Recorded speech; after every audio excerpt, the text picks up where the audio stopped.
Welcome to ancient Greece, a world like no other, but you've made a huge mistake by being here. Imagine waking up, not in your cozy bed, but on a rough straw mattress inside a dim, cramped room with thick mud brick walls. The sun is just rising, casting a dusty golden light over rugged hills and crooked stone streets, where the air smells faintly of smoke and sweat. Outside, the city is already alive. Merchants shouting, donkeys braying, and the harsh clang of a blacksmith's hammer slicing through the morning haze. This is ancient Greece, and trust me, it's not the beautiful romantic place you've heard about in stories. It's a brutal world, and you're trapped in it. Forget running water, warm showers, or fresh food. Your mornings begin with rationed, coarse bread, often stale, and a diet barely enough to keep your muscles moving through backbreaking work. If you're lucky, maybe a handful of olives or some dried fish. Meat? That's a distant luxury, usually reserved for priests or nobles. You'll spend your days sweating under the scorching sun, tending to fields baked dry by relentless heat, repairing fishing nets, or crafting pottery by hand. Machines don't exist. Every task is slow, exhausting, and unforgiving. And don't think hygiene will save you. Public baths are rare and reserved for the wealthy. Most people wash in cold well water, dodging piles of refuse and animal waste littering the streets. Diseases thrive here, and the stench of unwashed bodies and stagnant water hangs thick in the air. You'll feel eyes on you, not just from neighbors, but from the gods themselves. Yes, the gods. Unpredictable, dramatic, and always meddling. They watch your every move, judging your worth, ready to punish any misstep with plagues, famine, or war. Your world is ruled by harsh social rules. If you're a free man in Athens or Sparta, you get some say in politics, but only if you're part of the elite. Women, slaves, and foreigners, they exist in shadows, their lives governed by others. Slavery is everywhere, a grim reality no one escapes.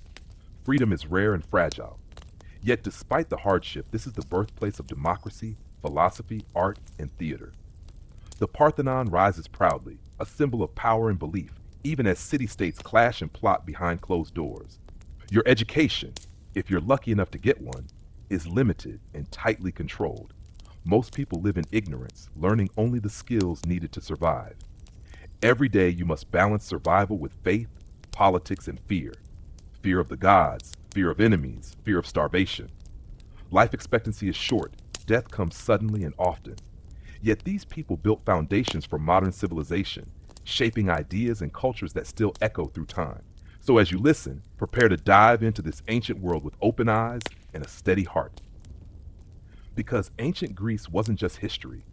It was a harsh, chaotic, and fascinating struggle to live, believe, and survive. A story you won't want to miss, but one you'd never want to live. The gods are watching. Imagine you are going about your daily life in ancient Greece, perhaps tending your small plot of land or navigating the bustling agora, but lurking just beyond your sight, hidden in the shimmering heights of Mount Olympus, are the gods, watching, judging, and occasionally interfering in your affairs. Unlike modern concepts of distant or abstract deities, the Greek gods were vividly anthropomorphic beings, intensely emotional and often terribly petty, with very human flaws and foibles. They did not simply observe quietly from afar, they were active participants in the drama of mortal lives, quick to reward piety or punish disrespect, and sometimes prone to whims and jealous rages. The gods of Olympus were always watching, and you could never quite be sure when their divine gaze would fall upon you. Zeus, king of the gods and ruler of the sky, thundered above all.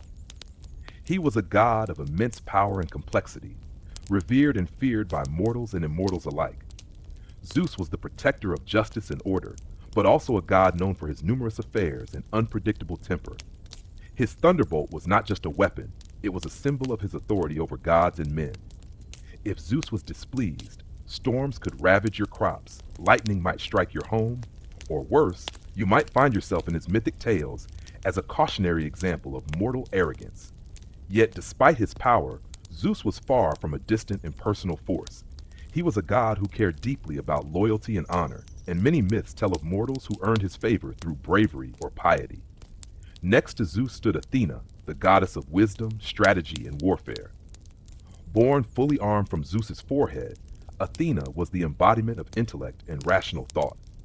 She was revered by the city of Athens, where her temple, the Parthenon, still stands as a testament to her importance. Athena did not just oversee battles, she guided craftspeople, inspired poets, and protected cities. However, she was also a goddess who demanded respect and could be unforgiving to those who slighted her. Her jealousy and pride sometimes caused tragic consequences, as in the famous story of Arachne, the mortal weaver who dared challenge her. Athena was a reminder that wisdom came with responsibility, and offending the gods, even inadvertently, could bring ruin. But Athena and Zeus were just two figures among a much larger, often tumultuous cast of Olympians. Poseidon, god of the sea, was as moody and unpredictable as the ocean waves he controlled. Sailors prayed to him for safe passage, but they also feared his wrath, for storms and shipwrecks were considered his punishment for human hubris or disrespect. Hera, Zeus's wife and queen of the gods, was known for her fierce jealousy. Her anger often fell upon Zeus's lovers and their children, as well as mortals who crossed her path. The myths are filled with stories of her vengeful plots, reminding mortals that offending a goddess could be even more dangerous than angering Zeus himself. Demeter, goddess of the harvest, controlled the fertility of the earth. The changing seasons were said to be the result of her grief over her daughter Persephone's yearly descent into the underworld. Her myth explains why crops wither and fields lie barren in winter, reminding mortals of their dependence on the divine for survival. Aphrodite, goddess of love and beauty, was both enchanting and dangerous, capable of inspiring passion and chaos. Her influence over mortals was profound, as love could bring joy but also lead to jealousy, betrayal, and war. The gods were not merely figures to be worshipped in distant temples, they were characters in a living, breathing mythology full of drama, jealousy, love, and punishment.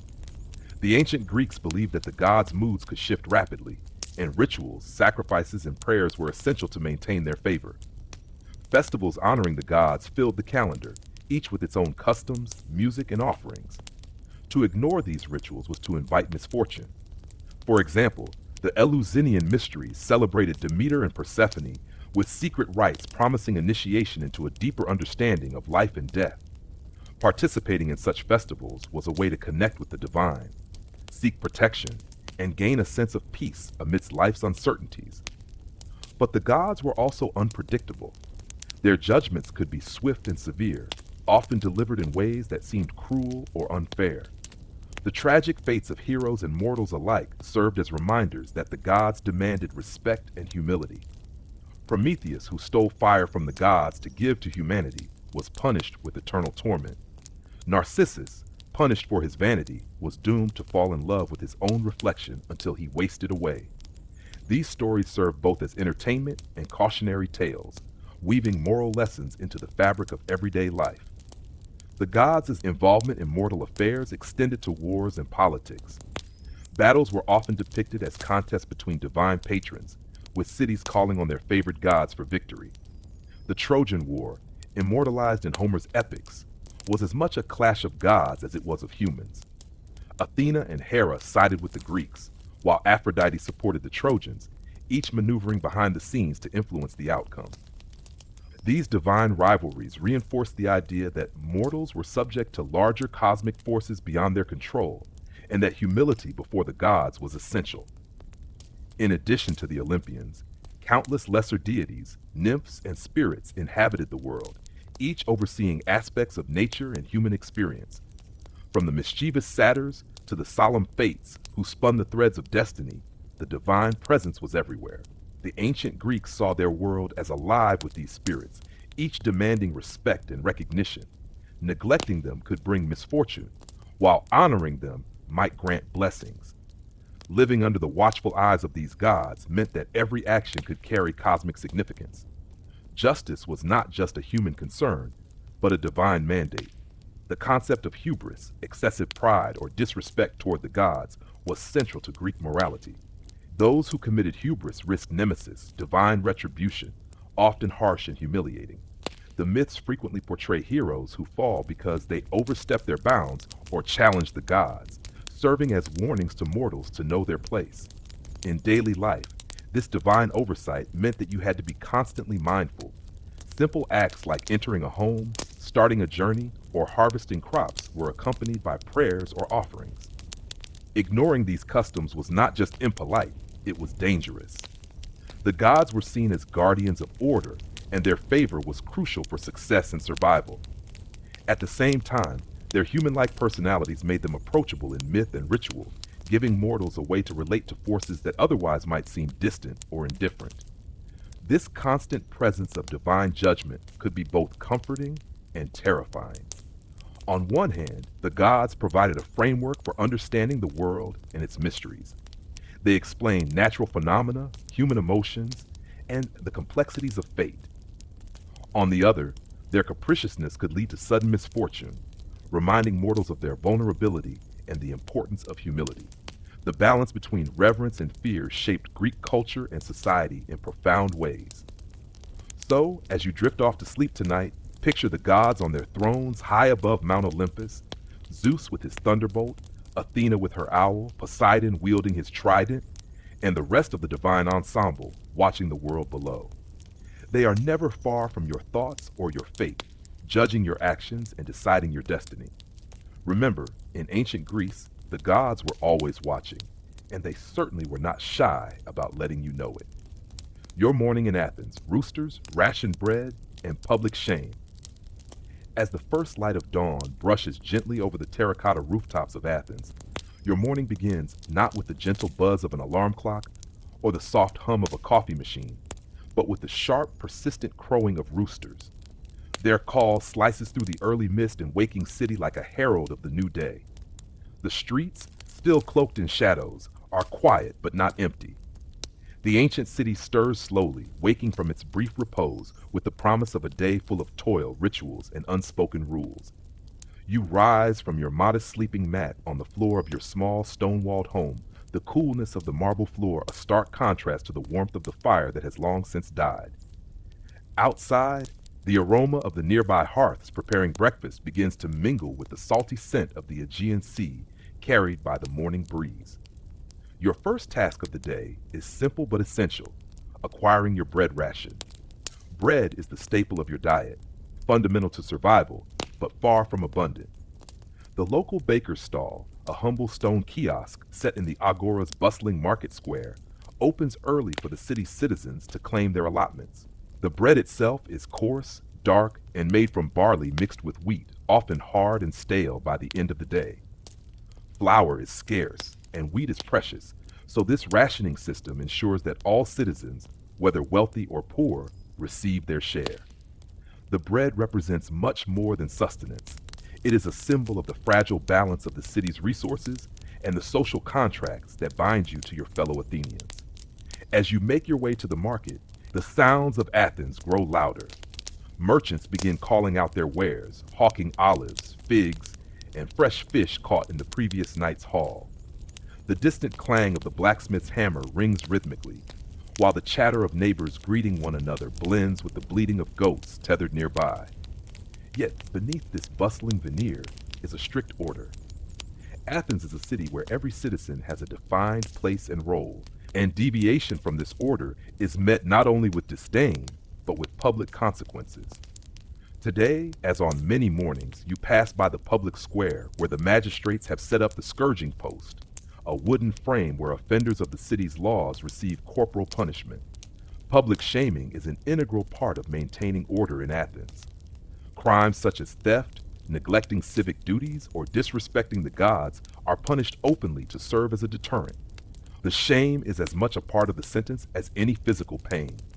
The crowd, already gathering, murmurs in disapproval or sympathy, their faces a mosaic of emotions ranging from hard judgment to sorrow. You know that to be dragged to this post is to lose one's honor, a loss that in your tightly knit community can be harder to bear than the punishment itself. Returning from the market with your rationed bread carefully tucked under your arm, you observe the ritual preparations for the morning prayers. You, like your neighbors, participate in daily offerings to the gods, small sacrifices of food, libations of wine, and burning of incense. These acts are not just religious formality, but necessary gestures of respect and gratitude to ensure the gods' favor throughout the day. In Athens, religion intertwines with every facet of life, from politics to agriculture to family.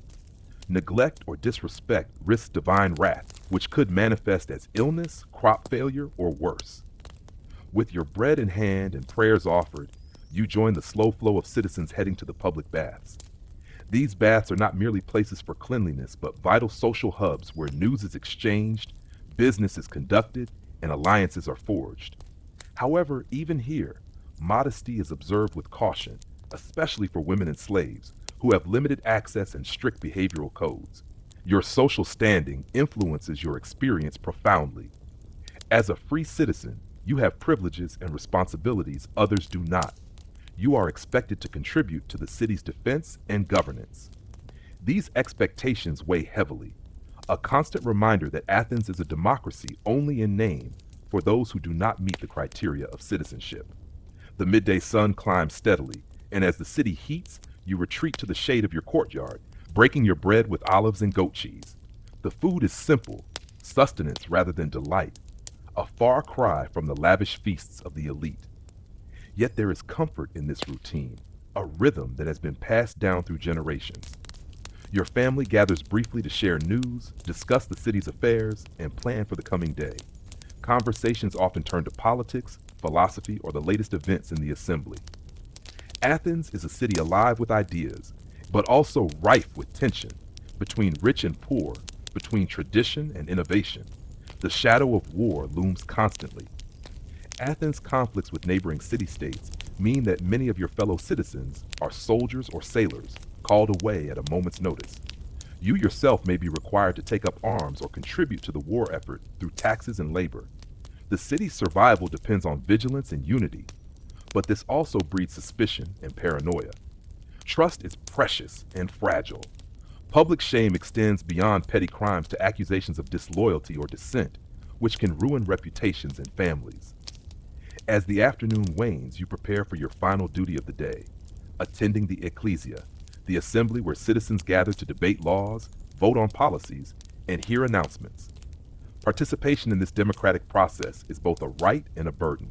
It requires time, knowledge, and courage to speak publicly. Failure to attend without good cause can lead to fines or social censure. The decisions made here shape every aspect of your life, from taxation to military campaigns to religious observances. Yet despite the lofty ideals, the assembly can be chaotic and fractious, with powerful factions vying for influence.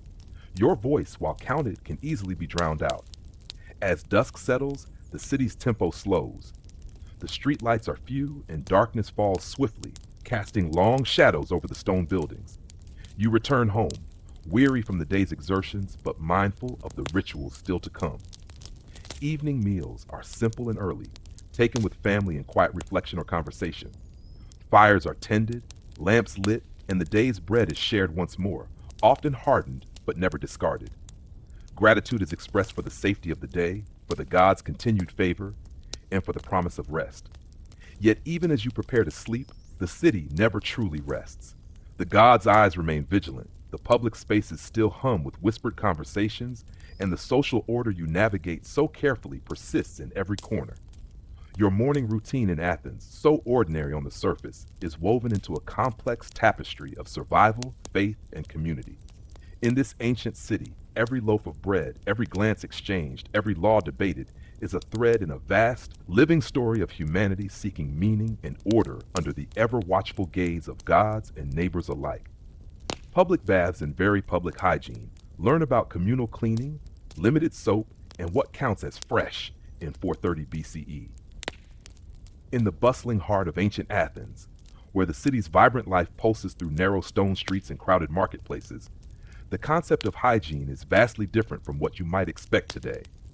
The communal bathhouses, or lutra, stand as vital centers for cleansing the body, socializing, and maintaining public health, but the experience is far from private or pampered.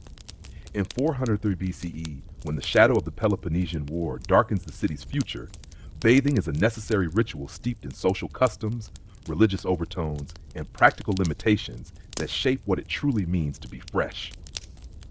As you approach the public baths, the building itself is unassuming, yet purposeful. Constructed of stone with open-air courtyards, pools fed by aqueducts or wells, and a series of rooms for changing and washing. The entrance fee is modest, intended to allow most free citizens access, but slaves, women, and foreigners often face restrictions or separate facilities. Bathing here is not a private indulgence, but a communal affair, a place where citizens gather to scrub away the grime of daily labor, the dust of the streets, and the sweat of toil under the relentless Mediterranean sun. The first challenge of bathing in ancient Athens is the scarcity of soap. Unlike modern soaps with fragrant oils and detergents, your only cleansing agent might be a rough cloth or a mixture of water and a gritty substance like ashes or sand, used to scour the skin. The Greeks prized cleanliness, but accepted that perfect freshness was often unattainable. Bathers scrape their skin with a small curved tool called a strigil, which removes dirt, sweat, and oils, but the sensation is abrasive and the process noisy. The ritual is more about rinsing and ritual purification than the luxurious washes of later centuries. Water itself is precious, brought from distant springs, so you must be efficient and careful, sharing baths with dozens of others in a crowded room. Despite these challenges, the baths serve as a critical social hub. Here, men of all classes gather, from farmers and craftsmen to philosophers and politicians. Conversations flow as freely as the water, from debates about the latest speeches in the ecclesia to gossip about neighbors and merchants. The air is thick with steam and the mingled scents of sweat, earth, and herbs tossed into the warm pools. Bathing becomes a communal equalizer of sorts, stripping away the trappings of rank and wealth, if only temporarily. Yet even here, social distinctions remain. The wealthy may afford private baths or attend exclusive clubs, while the common citizen tolerates the inevitable crowding and occasional disruptions. Women's access to public baths is more limited, often confined to separate times or areas. Respectable women usually bathe at home with the help of slaves or family members, while those without such luxuries must navigate a complicated balance of modesty and necessity. Slaves, too, face restrictions, often bathing in the same water but in segregated sections, underscoring the rigid social hierarchies that govern every aspect of life. Hygiene is not merely about health, but also a public marker of status and virtue. Water temperature varies throughout the baths. Some pools are filled with cool spring water, refreshing and invigorating, while others are warmed by nearby fires or heated rocks. The warm pools are especially prized during the cooler months, offering relief from the chill and a chance to soothe aching muscles after hard labor or military training. However, the heating methods are rudimentary and temperature control is imprecise, leading to pools that might be scalding or tepid, depending on the day and the skill of the attendants. The bathing process is ritualized and deliberate. You begin by undressing in the apoditerion, a simple changing room with benches and hooks for your belongings, always mindful of the social gaze. Modesty is valued but quickly tempered by practicality, as the crowded spaces make complete privacy impossible. Nakedness in the baths is normalized, a communal vulnerability that paradoxically strengthens social bonds. Once undressed, you dip into the pools to rinse away the worst of the grime. Then apply oils to your skin. Olive oil is the Greek favorite, both as a moisturizer and as a way to trap dust and sweat. After massaging the oil, you or an attendant uses the strigil to scrape it off, taking dirt and dead skin cells along with it. This process is repeated several times, punctuated by moments of rest in the sunlit courtyards or shade. Bathing also carries significant religious and symbolic weight. Many Athenians believed that cleanliness is a gift from the gods, an outward reflection of inner purity. Before entering sacred spaces or participating in civic duties, citizens cleanse themselves to show respect to the divine order. The baths thus serve as preparation not only for physical health, but for moral and spiritual readiness. Neglecting such rituals is seen as inviting misfortune or divine displeasure, consequences feared by all. Health benefits of public bathing are real, but limited by contemporary knowledge. The sharing of water in crowded conditions can spread illness as easily as they cleanse the skin. Yet regular bathing helps prevent infections, reduce parasites like lice, and refresh tired bodies. The baths also offer respite from the city's harsh environment, the dust kicked up by horses and carts, the heat of the sun, and the constant labor that leaves muscles sore and skin cracked.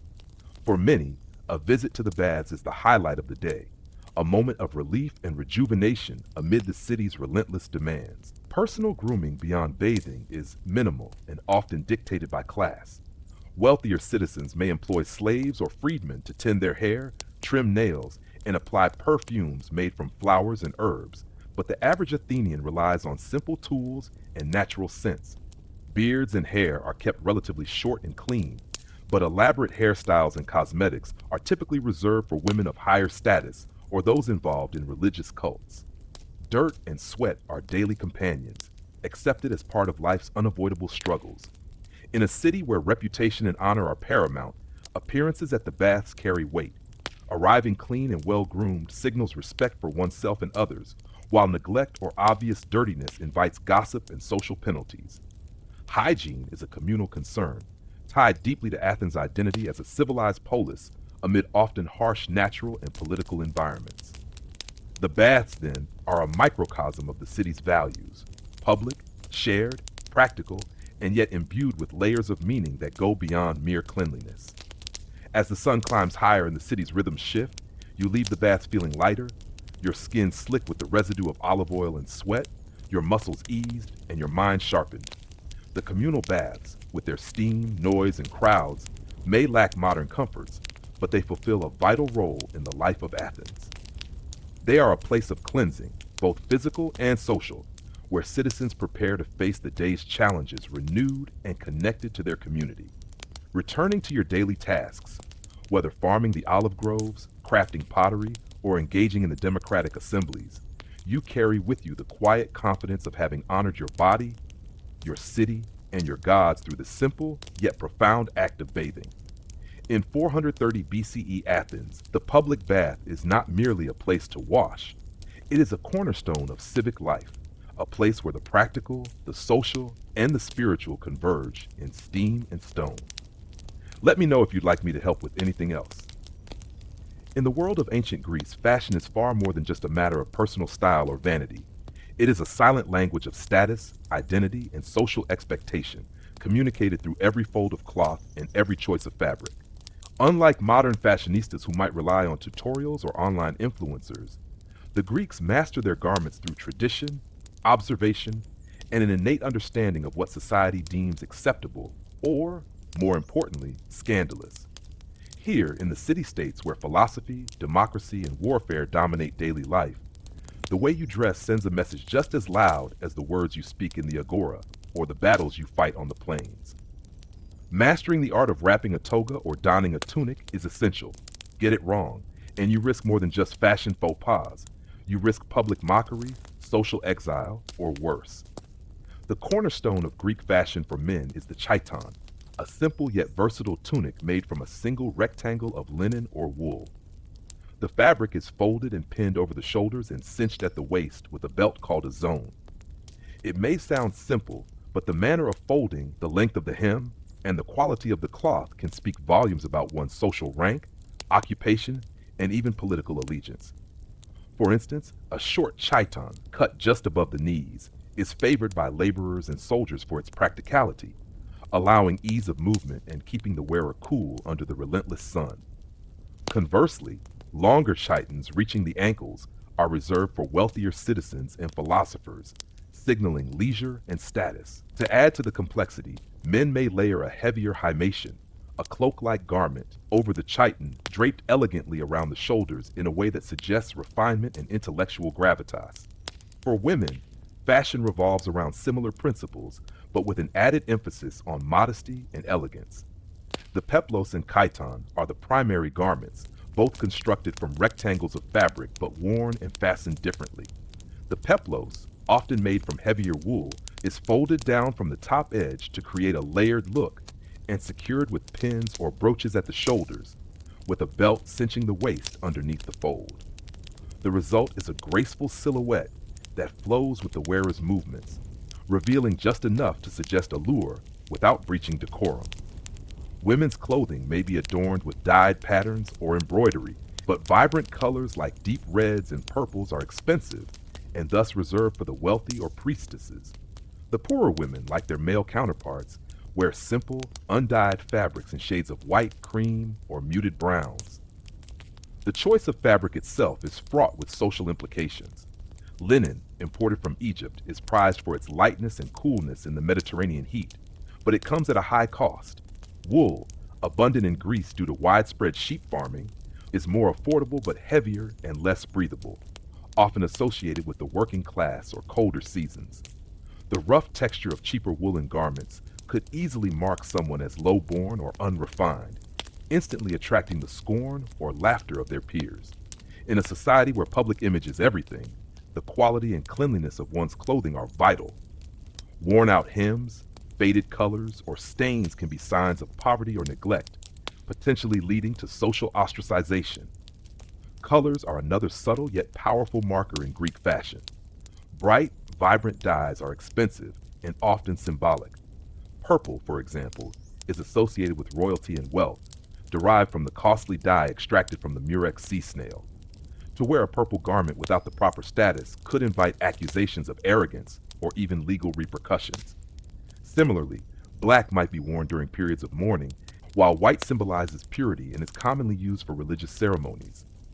The Greeks also used patterned fabrics, but these require skilled artisans and are thus exclusive to the affluent. Wearing a patterned or brightly colored garment in the wrong context risks not only ridicule, but also misunderstanding.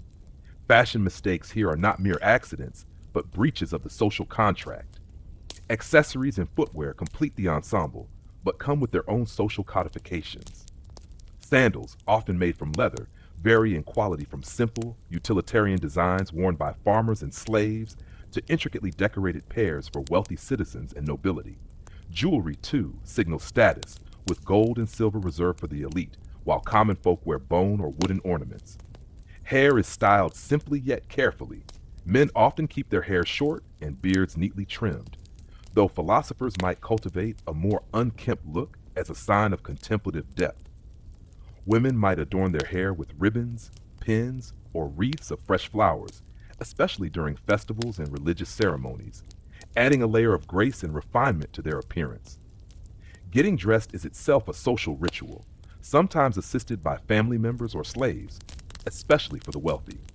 The correct arrangement of folds and drapes requires dexterity and practice. There are even regional variations across city-states like Athens, Sparta, and Corinth. In Sparta, for example, clothing tends to be more austere and functional, reflecting their militaristic values. Meanwhile, Athenians embrace more elaborate draping styles, reflecting their appreciation for aesthetics and philosophy. Making mistakes in public, wearing a toga inside out, or misplacing a fold can invite teasing, or at worst, damage your credibility. Clothing is a form of silent communication. Those who master it demonstrate discipline and social savvy, while those who do not risk becoming the subject of mockery. The consequences of poor fashion choices extend beyond embarrassment. In the tightly knit fabric of Greek society, where honor and reputation are currency, a public humiliation in dress can affect political careers, marriage prospects, and social alliances. Satirical playwrights and poets exploit these opportunities, crafting biting verses that target individuals for their sartorial sins. One can easily become a character in a comedic play, the butt of jokes whispered in the market or shouted in the theater. For women, whose public reputation is often more fragile, a wardrobe misstep can lead to accusations of impropriety or moral looseness, damaging family honor and personal security. The stakes of fashion are real, tied closely to the intricate dance of power, respect, and survival in ancient Greek culture. Despite these strict rules and social pressures, there is room for creativity and self-expression. Citizens often choose how to accessorize or fold their garments to highlight personal identity or philosophical alignment. Some philosophers deliberately adopt simpler, plainer clothing to signify their detachment from material concerns and their focus on wisdom and virtue. Others might display subtle embroidery or unique knots to hint at membership in certain social groups or political factions. The Greeks appreciate beauty, balance, and harmony, and their clothing reflects this ethos. Each fold is carefully measured, each fabric carefully chosen to embody ideals of proportion and elegance.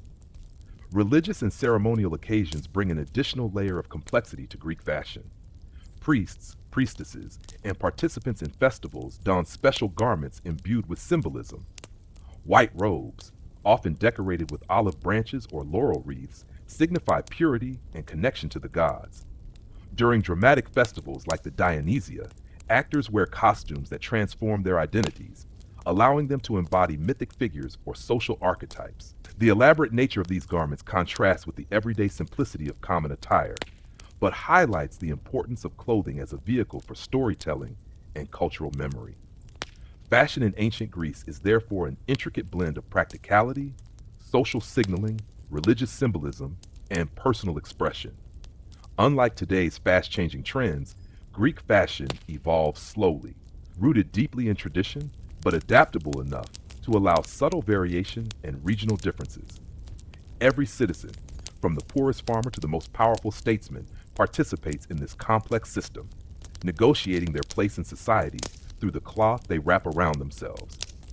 A well wrapped toga or tunic is not just clothing, it is armor against social exclusion, a banner of identity, and a reflection of the city's soul. As you imagine yourself in ancient Athens, grappling with the folds of your chiton or adjusting the drape of your Haitian, remember that your success or failure in this art of dress could define your day, your reputation, or even your fate.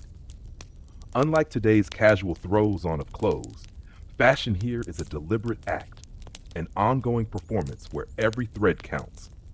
Whether strolling through the agora, debating politics in the ecclesia, or attending a religious festival, your clothing speaks volumes before you utter a single word. Master it well, or prepare to face the consequences. How democracy worked. Hint, it's complicated and excludes you. A sleepy, slow walk through Athenian democracy, and how it only applied to a select few. In the sunlit heart of ancient Athens, democracy blooms like a delicate olive tree, revered and praised in the annals of history as the birthplace of government by the people. Yet, as inviting and idealistic as this concept sounds, the reality of Athenian democracy is far more tangled and exclusive than modern admirers often imagine. Picture the bustling agora, a marketplace alive with traders, citizens, philosophers, and politicians, where political discourse fills the air like the scent of fresh bread. Here, democracy takes shape not as a universal right, but as a privilege fiercely guarded and narrowly defined. Unlike the broad, inclusive democracy many envision today, Athenian democracy is complicated, and in practice it excludes the vast majority of the population, creating a political system that is both revolutionary and deeply limited. The foundation of this democracy is the ecclesia, the assembly of citizens, which convenes on the Nix Hill about 4 times a month. This gathering is the epicenter of political power, where eligible citizens, only free adult males born to Athenian parents, have the right to participate directly in decision making. This means that women, slaves, foreigners, medics, and children are completely shut out from the political process. To put it plainly, if you were a woman fetching water in the streets, a slave toiling in a household, or even a foreign born merchant, your voice in Athenian democracy was non existent. The concept of the people thus refers to a fraction, a privileged minority, that shapes laws, elects officials, and debates wars while the majority watches from the sidelines. Participation in the assembly is not just a right, it's an active duty that demands presence, attention, and the ability to speak publicly. Athenians gather to debate laws, vote on war or peace, and make critical decisions about the city's future. Voting is typically by a show of hands or by placing pebbles in urns, a tactile, now direct exercise in political power. Yet, this ideal of direct participation is not as egalitarian as it might seem. The assembly meetings are held during the day, meaning only those who can afford to take time off work. Landowners, wealthy merchants, and artisans can attend regularly. Laborers, who must toil daily to survive, rarely have the luxury to participate. Thus, the voices shaping the city are disproportionately those of the wealthy and influential. Below the assembly lies another vital institution, the Boule, or Council of 500. This smaller body is responsible for setting the agenda for the assembly and managing the day-to-day affairs of the city. Membership in the Boule is determined by lot, a kind of ancient lottery system meant to give ordinary citizens a chance at political office.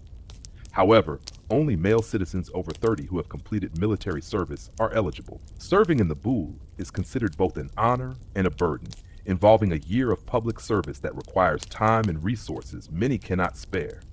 The counselors meet daily in the Bouleuterion, a special hall near the Agora, where they draft decrees, supervise government workers, and oversee financial matters. This council serves as the executive engine behind the broader decisions of the Assembly, ensuring that policy moves from debate to action. Justice, too, is intertwined with democracy, albeit in a system that often blurs the lines between fairness and spectacle. The Heliaia, the popular courts, are staffed by large juries chosen by lot from the citizen body. These jurors, sometimes numbering hundreds, listen to cases ranging from property disputes to accusations of political corruption or impiety. Trial by jury is one of the most democratic aspects of Athenian life, with ordinary citizens empowered to determine guilt or innocence. Yet the sheer size of these juries and the lack of formal legal training among jurors introduce a chaotic element. Trials can become theatrical events, swayed by the skill of rhetoricians or the passions of the crowd, rather than strict adherence to evidence.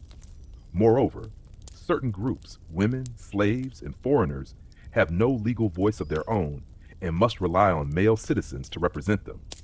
It is essential to understand the broader context in which Athenian democracy operates, a society deeply invested in citizenship as a status of privilege and responsibility rather than a universal right. Citizenship requires military service, religious participation, and adherence to cultural norms. The freedom to speak, vote, and hold office comes with the expectation of defending the city in war and maintaining its traditions. This exclusivity is not an oversight, but a deliberate boundary designed to protect the city-state's identity and power structure. For Athens, democracy is less about equality and more about empowering a defined group to govern collectively, often at the expense of outsiders and subjugated peoples. One cannot ignore the paradox of democracy coexisting with slavery and exclusion. Athens' prosperity and political vibrancy are fueled by an economy heavily reliant on slave labor. These slaves, captives of war, debt slaves, or born into servitude, have no political rights and are considered property. Their forced labor frees many citizens to engage in politics, philosophy, and art, but also underlines the limitations of Athenian democracy's reach. This stark division raises uncomfortable questions. How democratic can a society be when a significant portion of its population is denied freedom and voice? The answer lies in Athens' conception of democracy as a system for a particular class of people, not a universal ideal. The role of women further illustrates the limits of Athenian democracy. Women are legally and socially excluded from voting, holding office, or participating in the assembly. Their lives are largely confined to the domestic sphere, managing households, raising children, and performing religious duties. Although some women wield influence indirectly, through their relationships with male relatives or participation in religious festivals, their exclusion from political life is absolute. This absence is not accidental, but rooted in deep cultural norms that define citizenship and public life as exclusively male domains. Thus, the Athenian democracy is a male democracy, a system that not only excludes, but also defines women as fundamentally different and separate from political community. Despite these exclusions, Athenian democracy remains a remarkable experiment for its time, pioneering concepts that influence modern governance. The idea that citizens should have a say in the laws that govern them, that political power should not be hereditary or concentrated in a single ruler, and that public debate is essential to decision-making, are revolutionary. The Athenians developed mechanisms like lotteries to reduce corruption, encourage citizen participation, and cultivated a public sphere where rhetoric and argumentation flourished. The assembly is a place where even the humblest citizen can rise to speak and potentially influence the direction of the city, provided he meets the narrow criteria for participation. However, the system is far from perfect. Political life in Athens is often turbulent, marked by factionalism, demagoguery, and the ever-present threat of tyranny. Leaders can manipulate public opinion, rally crowds with emotional speeches, and push agendas that benefit the elite. The reliance on oratory skills and public persuasion means that those who lack education or confidence may remain voiceless even if they have the right to attend.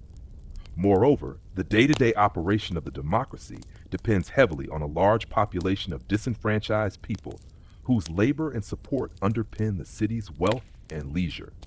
This contradiction means that while democracy flourishes among citizens, it simultaneously perpetuates systems of inequality and exclusion.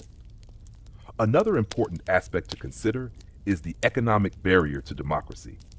Although direct participation is theoretically open to all male citizens, in practice, many cannot afford to engage fully. Unlike modern states where voting is typically a brief act, Athens demands more: attendance at long meetings, participation in debates, and sometimes holding office, which may require taking time away from work or family duties. To mitigate this, Athens eventually introduces misthos, a small stipend to pay citizens for jury duty and attendance. But this compensation is limited and does not fully resolve the economic inequalities inherent in political participation. The democratic system also incorporates an intriguing practice known as ostracism, a political safety valve designed to protect the city from tyrants or overly ambitious politicians. Each year, citizens can vote to exile an individual for 10 years without confiscating their property or punishing them legally. This act of exile is not a trial, but a preventive measure against potential threats to democracy. While it sounds harsh, ostracism demonstrates the city's commitment to collective security, even as it reveals the fragility and paranoia underlying Athenian political life. In reflecting on the complexities of Athenian democracy, it becomes clear that it is a system deeply rooted in its historical and social context, shaped by ideals of citizen participation, but constrained by rigid social hierarchies. The democracy of Athens is not a modern ideal of inclusivity or universal suffrage, but a pioneering experiment limited to a specific group of free adult males who meet exacting criteria. It is a democracy of debate, duty, and drama, a place where public life thrives amid exclusion and inequality. For those who qualify as citizens, it offers unprecedented power and responsibility. For everyone else, it is a distant ideal, often irrelevant to their daily lives.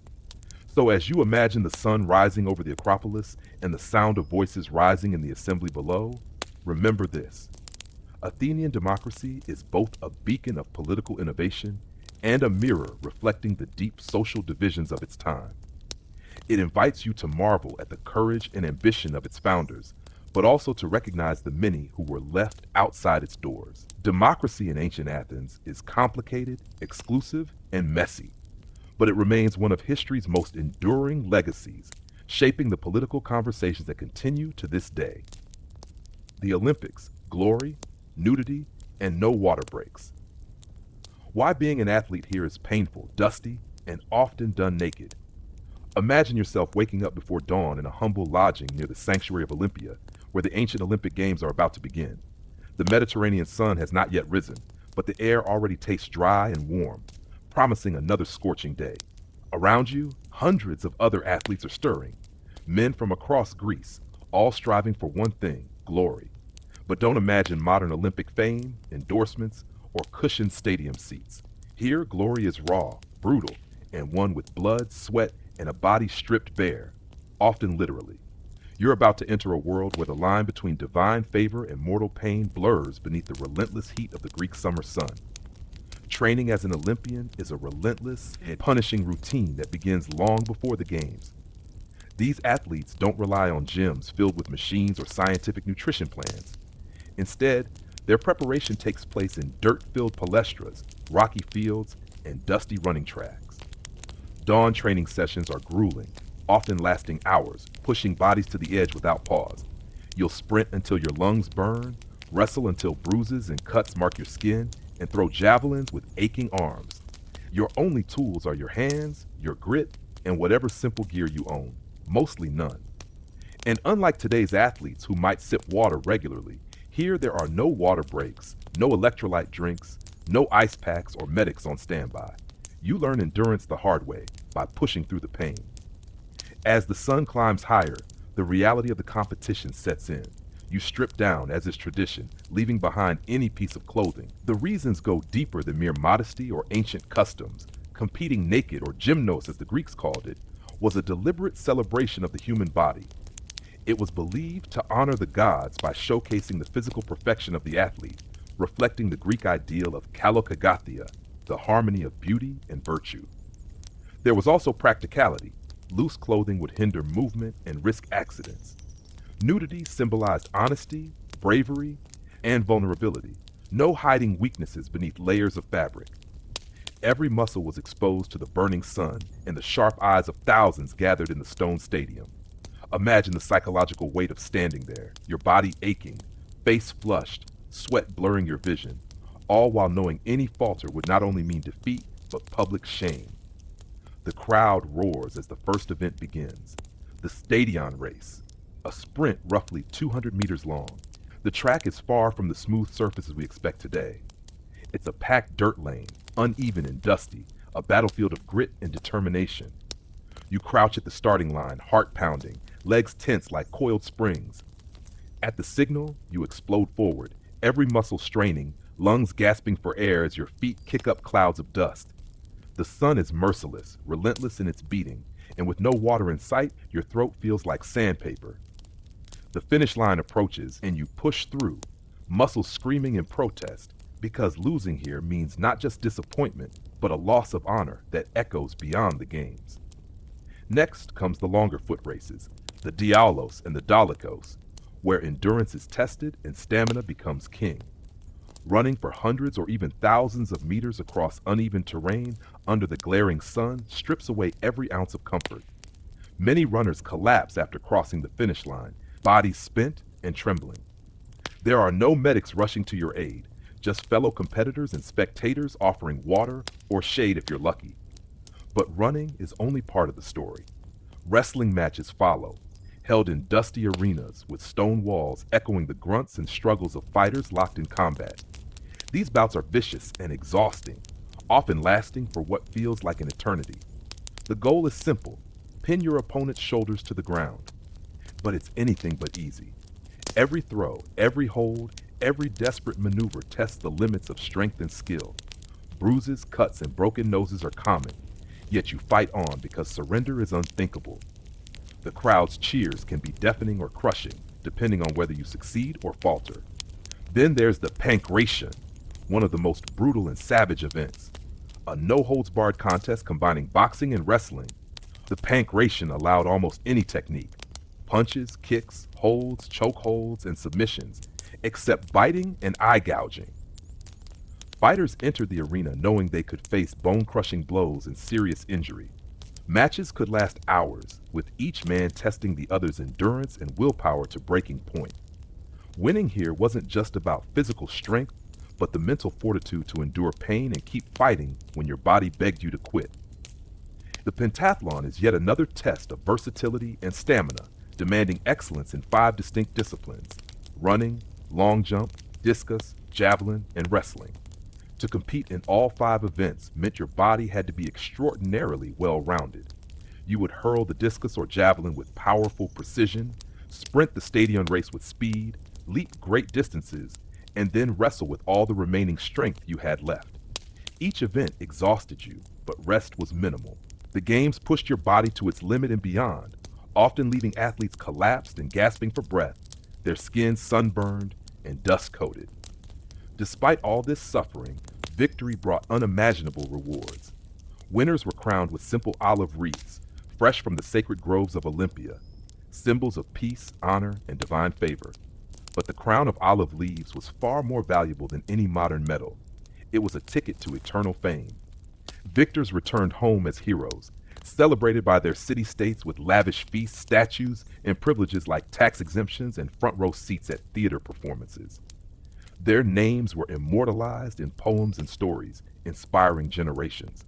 To win at Olympia was to touch the divine and earn a place in history. But these rewards came at great cost. Injuries sustained during competition could be severe and permanent. Broken bones often went untreated or were crudely set by local healers using herbal poultices and prayers to Asclepius, the god of healing. Infections were common, and the lack of advanced medical knowledge meant many athletes suffered long-term disabilities or died from wounds that would be minor today. Despite the dangers, athletes accepted these risks, driven by personal honor, civic pride, and the belief that the gods watched every movement and judged their effort. Religion permeated every aspect of the games. The Olympics were more than just athletic contests. They were sacred festivals held in honor of Zeus, the king of the gods. Before every event, athletes and spectators alike performed rituals and sacrifices to seek divine favor. Temples and altars stood proudly throughout Olympia, and priests ensured that the ceremonies were observed meticulously. Success was seen as a sign of Zeus's blessing, while failure could be interpreted as divine displeasure. The connection between sport, religion, and politics was deeply intertwined, reinforcing the importance of the games beyond mere competition. For the spectators, the Olympics were a spectacle of grandeur and excitement, a chaotic mix of sport, worship, and social gathering. Thousands traveled from across the Greek world to witness the contests, trade goods, and celebrate the unity of Hellenic culture. The crowd was loud and passionate, often shouting encouragement or scorn. Political leaders mingled with merchants and philosophers, all caught up in the fervor of the games. The atmosphere was electric, charged with anticipation and the hope of witnessing greatness. For the athletes, however, the experience was far more grueling and isolating. They bore the physical pain and exhaustion in near silence, focused entirely on the goal of victory. There were no coaches shouting instructions, no fans offering encouragement beyond the roar of the crowd. Each athlete was alone in their struggle, reliant only on their own training, willpower, and faith in the gods. In this world of dusty tracks, naked bodies, and relentless sun, the ancient Olympics stood as a testament to human endurance and the pursuit of excellence. They were a celebration of the physical and spiritual, where pain and glory were inseparable, and where every victor's name echoed through the ages, a reminder that true greatness demands sacrifice. So as you imagine yourself running, wrestling, or fighting bare-skinned under the merciless sky of Olympia, remember that this was not sport as entertainment, but a sacred trial of body, mind, and soul, one that shaped the very ideals of Western civilization. Myths that raised you and traumatized you. Softly unravel the stories of Medusa, Icarus, and Oedipus. Sleep through existential dread. Imagine yourself settling into the dim light of an ancient Greek evening, the air heavy with the scent of burning olive oil and the distant murmur of the marketplace finally settling into a lull. As the shadows lengthen across the rough stone walls of your modest home, you hear the familiar voice of your caretaker or mother beginning the timeless ritual, the telling of myths, those stories that cradle you to sleep but also whisper the deep, unsettling truths of your world. These are not tales of light-hearted whimsy, but of gods who meddle, monsters who haunt, and fates that no mortal can escape. As you listen, you feel the weight of these stories settle in your chest, not with fear, but with a quiet, enduring dread that lingers just beneath the surface of your dreams. This is how the ancient Greeks raised their children, with myths that shaped not only their imagination, but their very understanding of existence itself. First comes the story of Medusa, a figure of terror and tragedy intertwined. Once a maiden of striking beauty, Medusa's fate was sealed not by her own actions, but by the wrath of Athena, goddess of wisdom and war. After a violation in Athena's sacred temple, an act that sparked divine rage, Medusa was transformed into a gorgon, her hair turning into serpents, and her gaze becoming a weapon of petrification. To look upon Medusa's face was to be frozen forever, trapped in a statue of stone, a cruel fate that robbed one of life and movement in a single moment. For a child in ancient Greece, this was more than a cautionary tale. It was a living lesson about the capricious nature of the gods, the vulnerability of mortal life, and the thin veil between beauty and horror. Medusa's story whispered that no one, no matter how innocent, was truly safe from divine vengeance, and that power could twist into monstrosity without warning. Yet Medusa was not merely a monster, but a symbol of something deeper. The paradox of victimhood and villainy, the way fate could cruelly cast someone as both sinner and sufferer. Her image haunted the edges of your mind, a reminder that the world you lived in was filled with forces beyond your control, and that even the innocent could become tragic. Her serpentine hair slithered in your dreams, a chilling emblem of fear, survival, and the unknowable will of the gods. Next, the story shifts to Icarus, the boy who dared to fly too close to the sun. This myth, told softly but with a sharp edge, speaks to a restless human spirit yearning to escape earthly limits, even if that escape is doomed. Icarus, son of the master craftsman Daedalus, is gifted wings made of feathers and wax, designed to carry him away from imprisonment and into the open sky. His father's warning to fly neither too high nor too low is a fragile tether to caution, but the thrill of flight and youth's reckless hunger for freedom pushes Icarus upwards toward the blazing sun.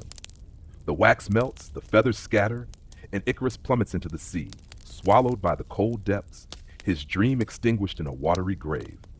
For those hearing this story, especially young listeners, Icarus embodies both aspiration and doom, the intoxicating desire to soar beyond human limits, and the harsh consequences of ignoring warning and balance.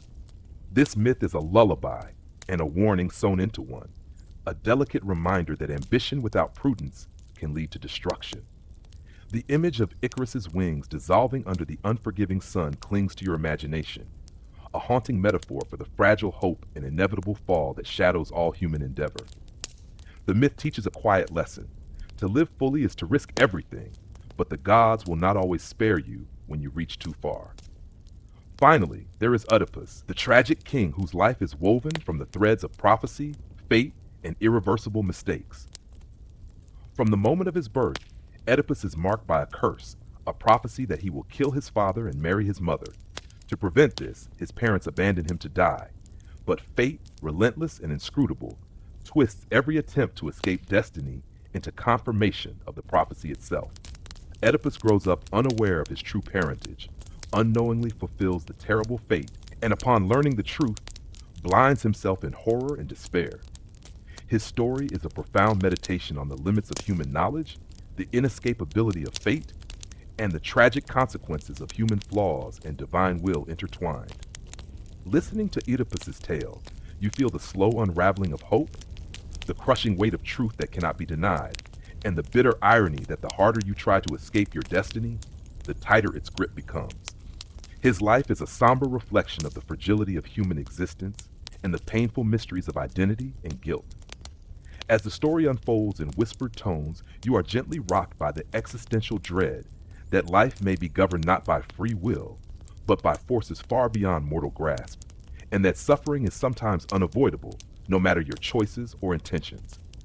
Together, these myths are not mere bedtime stories, but the foundation of ancient Greek thought and culture. They teach you about the gods' power and unpredictability, the fragile line between human ambition and hubris, and the unyielding nature of fate. They are the lens through which you understand the cosmos, a cosmos ruled by divine forces that watch, judge, and often punish without mercy. Your own life, you learn, is a thread woven into a vast and sometimes cruel tapestry, where beauty can turn to horror, dreams can be shattered by reality, and the truth can bring both knowledge and despair. Yet in their quiet telling, these stories offer more than just dread. They provide a strange comfort. To hear them is to acknowledge the uncertainties and dangers of life, to face the shadows without turning away. The myths teach resilience, that while you cannot control the gods or fate, you can find meaning in how you live with their presence. You learn to accept the harshness of existence with courage, to find strength in knowing that even heroes and kings suffer, and to cherish the moments of beauty and love that flicker amid the darkness. As the night deepens and the stories settle like dust on your thoughts, you drift towards sleep wrapped in the ancient wisdom of your ancestors. The voices of Medusa's serpents, Icarus's wings, and Oedipus's tragic blindness fade into a quiet murmur, a lullaby of existence itself, fragile, terrifying, yet undeniably human. In the silent embrace of sleep, you carry with you the weight of these myths, the knowledge that your life is part of a larger mysterious design, and the faint hope that somehow, through all the fear and uncertainty, you will endure. Dinner in the Agora, olives, wine, and uninvited philosophers. Explore ancient Greek food, table manners, and the risk of a Socratic argument mid-snack. I'll craft it with that soft, immersive, sleep-friendly style you prefer, blending detailed sensory descriptions with cultural context and subtle humor about the risks of philosophy crashing your meal. Here it comes. Imagine the sun dipping low over the terracotta rooftops of an ancient Greek city-state. casting a warm amber glow on the bustling agora where the day's commerce and conversations slowly give way to the sacred ritual of the evening meal. In this lively open-air marketplace, under a sky streaked with rose and lavender, families and friends gather around low wooden tables or simple stone benches, ready to share not just food, but the bonds of community, a practice as essential to Greek life as the gods themselves. The scent of freshly baked barley bread mingles with the briny tang of ripe olives laid out in earthenware bowls, glistening with a drizzle of golden, peppery olive oil, liquid gold that the Greeks prized as a gift from Athena herself. The clinking of ceramic cups signals the pouring of dark ruby red wine from amphora, sometimes diluted with cool water, as the Greeks, ever mindful of balance, preferred their drink to ease the spirit rather than overwhelm it. Around these tables, modest plates of grilled fish, sharp cheeses made from goat or sheep's milk, and fresh figs or pomegranates, seeds gleaming like rubies, compose a simple yet vibrant feast rooted in the Mediterranean soil, a testament to nature's bounty and the farmer's toil. But dinner in the Agora is never just about food. It is a theater of manners, philosophy, and the subtle dance of social hierarchy. The Greeks recline on cushions or low couches, propping themselves on one elbow in the traditional manner, a posture that encourages leisurely conversation and reflection rather than hurried consumption. Utensils are rare. Fingers dipped in communal bowls convey the essence of each dish, inviting tactile engagement with the meal, the shared experience creating a silent bond between diners.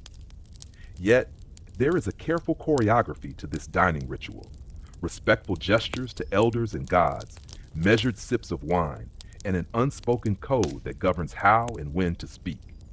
For in this world, the risk of an uninvited philosopher drifting from a nearby symposium or marketplace discussion is ever present, threatening to turn the peaceful gathering into a spirited debate or even a Socratic interrogation.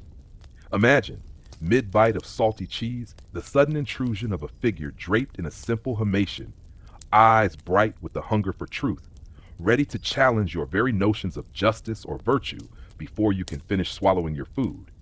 Such was the fate of many an unsuspecting diner in ancient Greece, where the love of knowledge and argument was woven deeply into daily life. The philosopher's voice, whether gentle or vehement, could unsettle the table's harmony, pulling the conversation into questions of ethics, politics, or the nature of the gods themselves, topics that rarely remained polite or brief. Some diners welcomed this disruption, eager to test their wits and sharpen their rhetoric, while others found their appetites ruined by the relentless probing of ideas, longing instead for the quiet pleasure of a meal undisturbed. The agora itself was a stage where these roles unfolded. The farmer bringing news from the fields, the merchant counting coins, the elder recounting heroic tales, and always the philosopher weaving questions through the air like the smoke from incense burners. And so the evening meal was a microcosm of Greek life, marked by the richness of simple, wholesome food, the grace of social ritual, and the ever-present challenge of intellectual engagement. The olive's bitterness, the wine's warmth, and the crackle of fresh bread became intertwined with words that danced on the edge of revelation and conflict, a feast for both body and mind. As the night deepened and the stars blinked awake overhead, the conversation might drift to tales of gods and heroes, to laughter shared over a clever jest, or to the quiet comfort of companionship that needs no speech at all. Yet beneath it all lingered the hum of debate, the legacy of a culture that treasured not just what was eaten, but how it was thought about and discussed. To dine in the ancient Greek agora was to partake in a ritual that nourished the soul as much as the body, a practice rooted in connection, contemplation, and the unpredictable spark of human curiosity.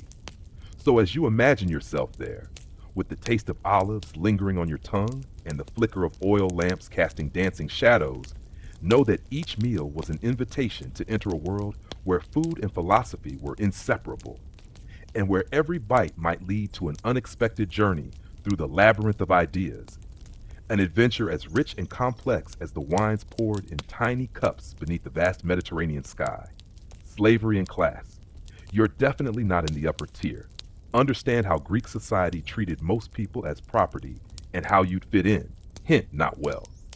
In ancient Greece, the society was rigidly divided, and your place in this hierarchy was not something you could easily escape. It was often dictated by birth, wealth, and most painfully, your status as a free citizen or a slave. While today we might think of slavery as an aberration, a violation of human rights, in ancient Greece it was an accepted and integral part of life, a foundational pillar upon which much of the economy and social order rested.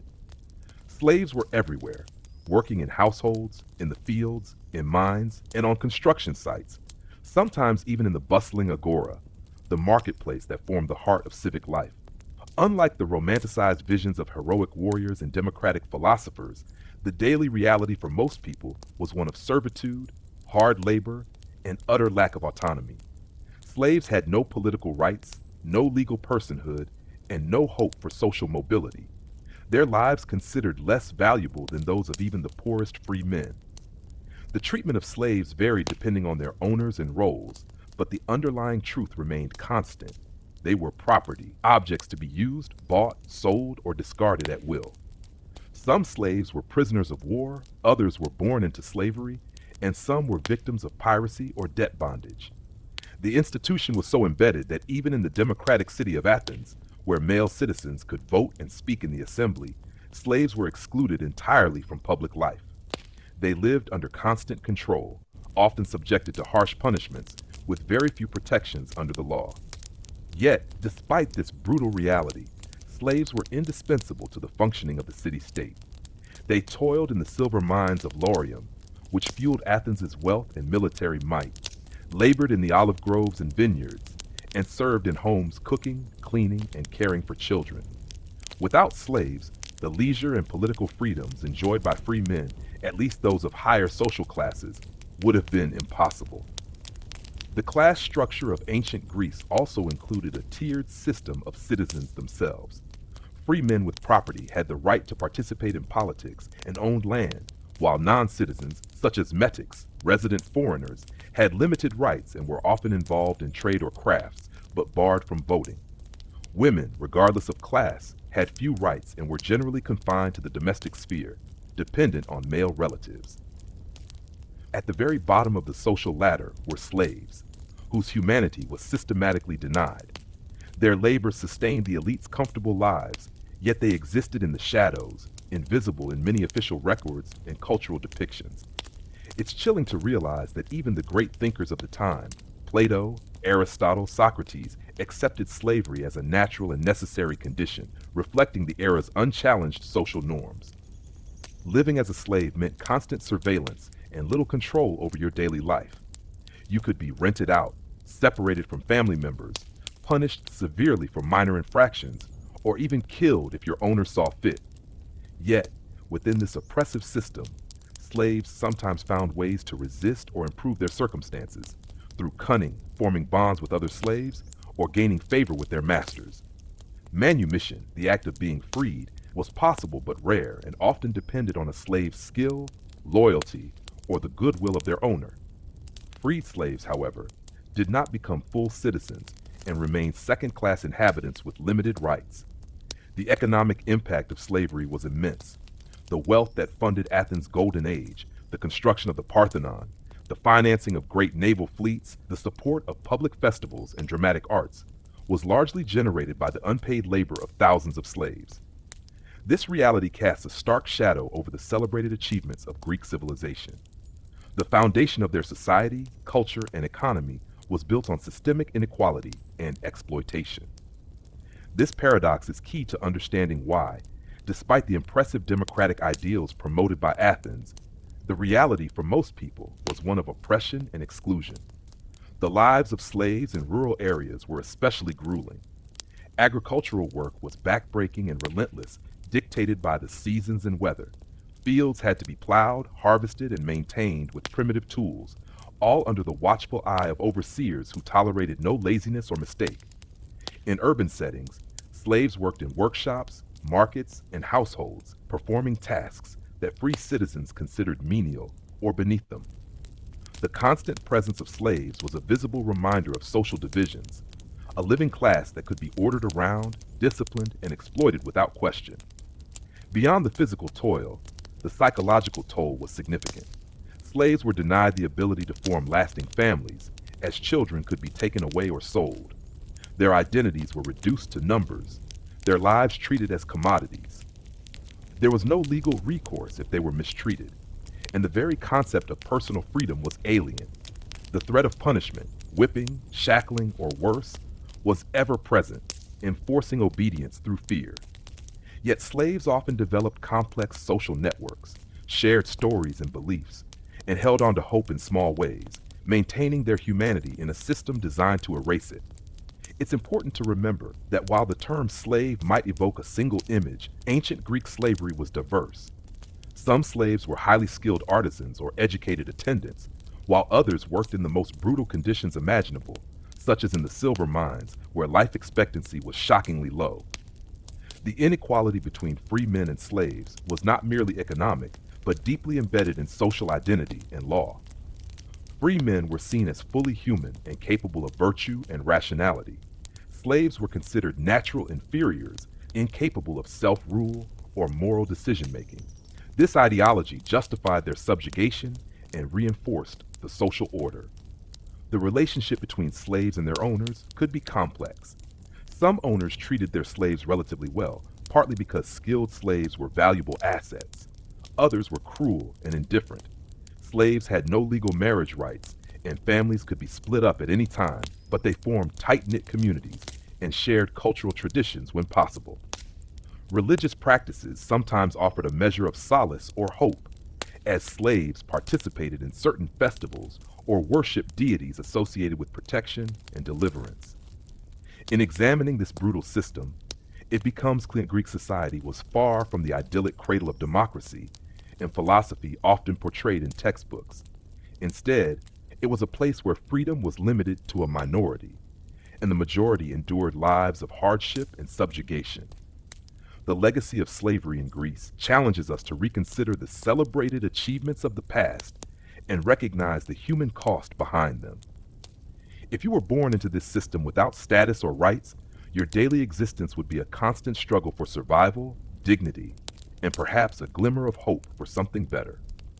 Understanding the depth and pervasiveness of slavery in ancient Greece also sheds light on why certain social reforms were resisted and why change was slow.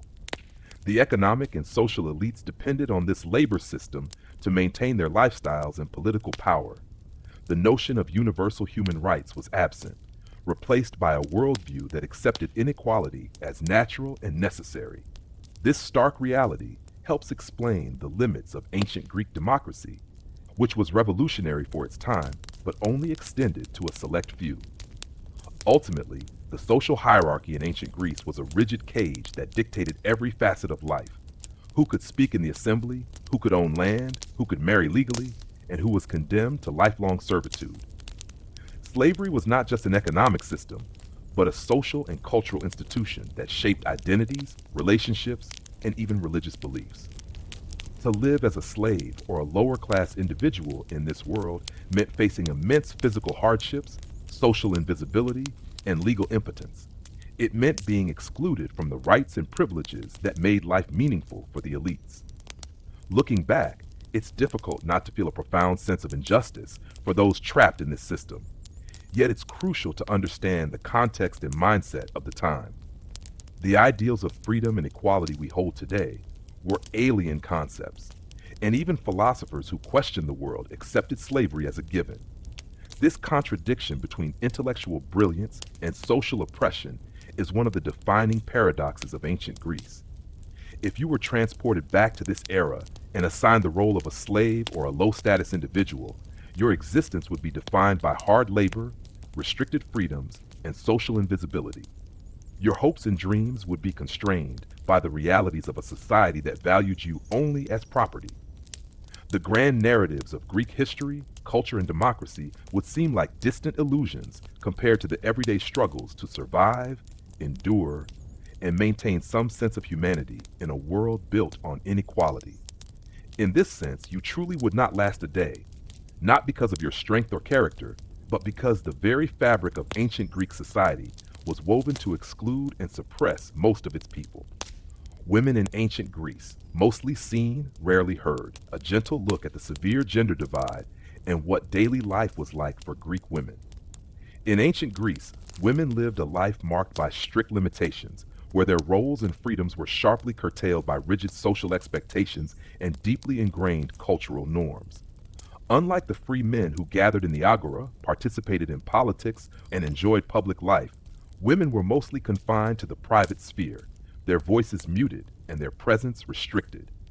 Their lives were shaped by the demands of family, religion, and the expectations of male guardianship, a stark contrast to the celebrated male citizens who formed the backbone of Greek democracy and philosophy. The severe gender divide was a fundamental feature of Greek society, rooted in the belief that men and women had distinct and complementary yet unequal roles. Men were the actors on the public stage, rulers of the city and defenders of the polis, while women were caretakers of the home, bearers of children, and keepers of the household's moral and physical order. Yet beneath this seemingly simple division lay a complex web of social practices, legal restrictions, and cultural attitudes that profoundly shaped every moment of a Greek woman's existence. From birth, a girl's life was circumscribed by expectations vastly different from those of her brothers. Her upbringing was centered on preparing her for marriage and motherhood, the two pillars upon which her value was measured. Education for girls was minimal and practical rather than intellectual, focused on domestic skills like weaving, cooking, and managing servants, if the family could afford them. Literacy and formal education, celebrated in male youths, were largely denied to most girls, reinforcing their exclusion from public discourse and political participation. Their world was predominantly the home, the oikos, which was both their physical space and symbolic realm of influence. Here, they oversaw household duties, raised children, and maintained religious rituals tied to the family and the household gods. Although the home was often seen as a woman's domain, it was also a place under male control, with women subject to the authority of their fathers, husbands, or male relatives throughout their lives. Marriage was the defining event for a Greek woman, usually arranged by her family to secure alliances, wealth, or social standing. Girls were often married young, sometimes as early as their early teens, to men significantly older than themselves. The ceremony itself was a public affair, but once married, women's freedoms diminished further. They moved into their husband's household and were expected to devote themselves entirely to their roles as wives and mothers, producing legitimate heirs and managing the domestic sphere. The importance placed on virginity before marriage and fidelity afterward underscored how women's bodies and behavior were tightly controlled as matters of family honor and social order. A woman's reputation was fragile and heavily policed, with strict penalties for those who transgressed these boundaries. Daily life for women varied somewhat depending on social class, but was generally dominated by laborious household tasks and child rearing. Wealthier women had the assistance of slaves or servants, but were still responsible for overseeing their work and maintaining the household's smooth functioning. For poorer women, the boundaries between domestic work and economic survival often blurred, with many involved in small-scale trade, agriculture, or crafts to supplement family income. Despite the heavy workload, women rarely appeared in public spaces unaccompanied, and their movement was often restricted to prevent interactions deemed inappropriate or threatening to male honor.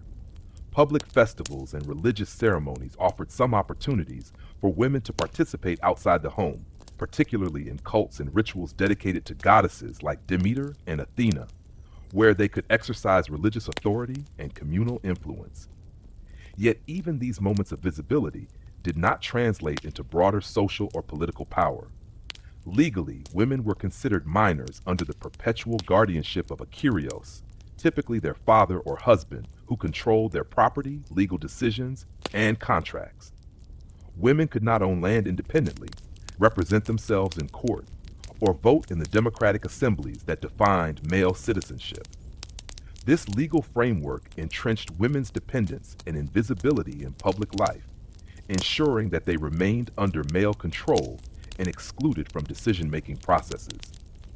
The absence of political rights reflected the dominant belief that women were naturally suited to the private sphere and incapable of rational participation in governance, a view reinforced by influential philosophers of the time. This gendered ideology permeated literature, theater, and everyday conversation, shaping the way men and women understood their place in the world. Yet, despite these severe restrictions, women exerted influence in subtle but important ways. Through their roles as mothers and wives, they shaped the future generations of citizens and warriors. They managed family alliances, arranged marriages for their children, and preserved traditions and religious practices that were central to Greek identity. In some city-states, like Sparta, women experienced relatively greater freedoms, including property rights and physical training, reflecting different social structures and values. But even here, their status was largely defined by their roles in supporting the state's military aims. For the majority of Greek women, however, their power was indirect and mediated through their relationships with men.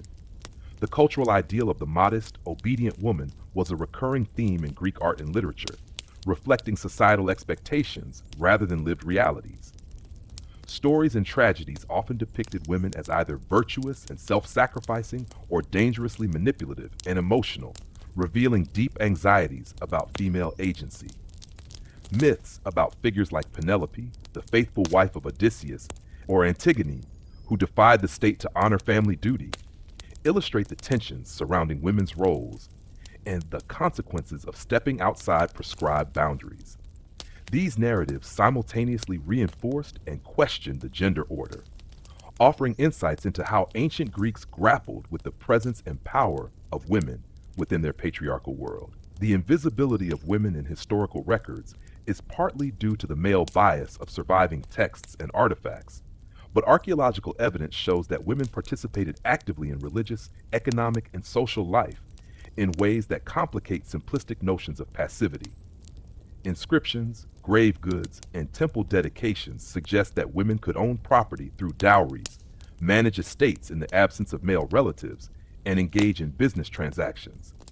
Religious festivals like the Thesmophoria, exclusively female rites dedicated to fertility and the goddess Demeter, provided communal spaces for women to gather, assert collective identities, and influence civic life indirectly.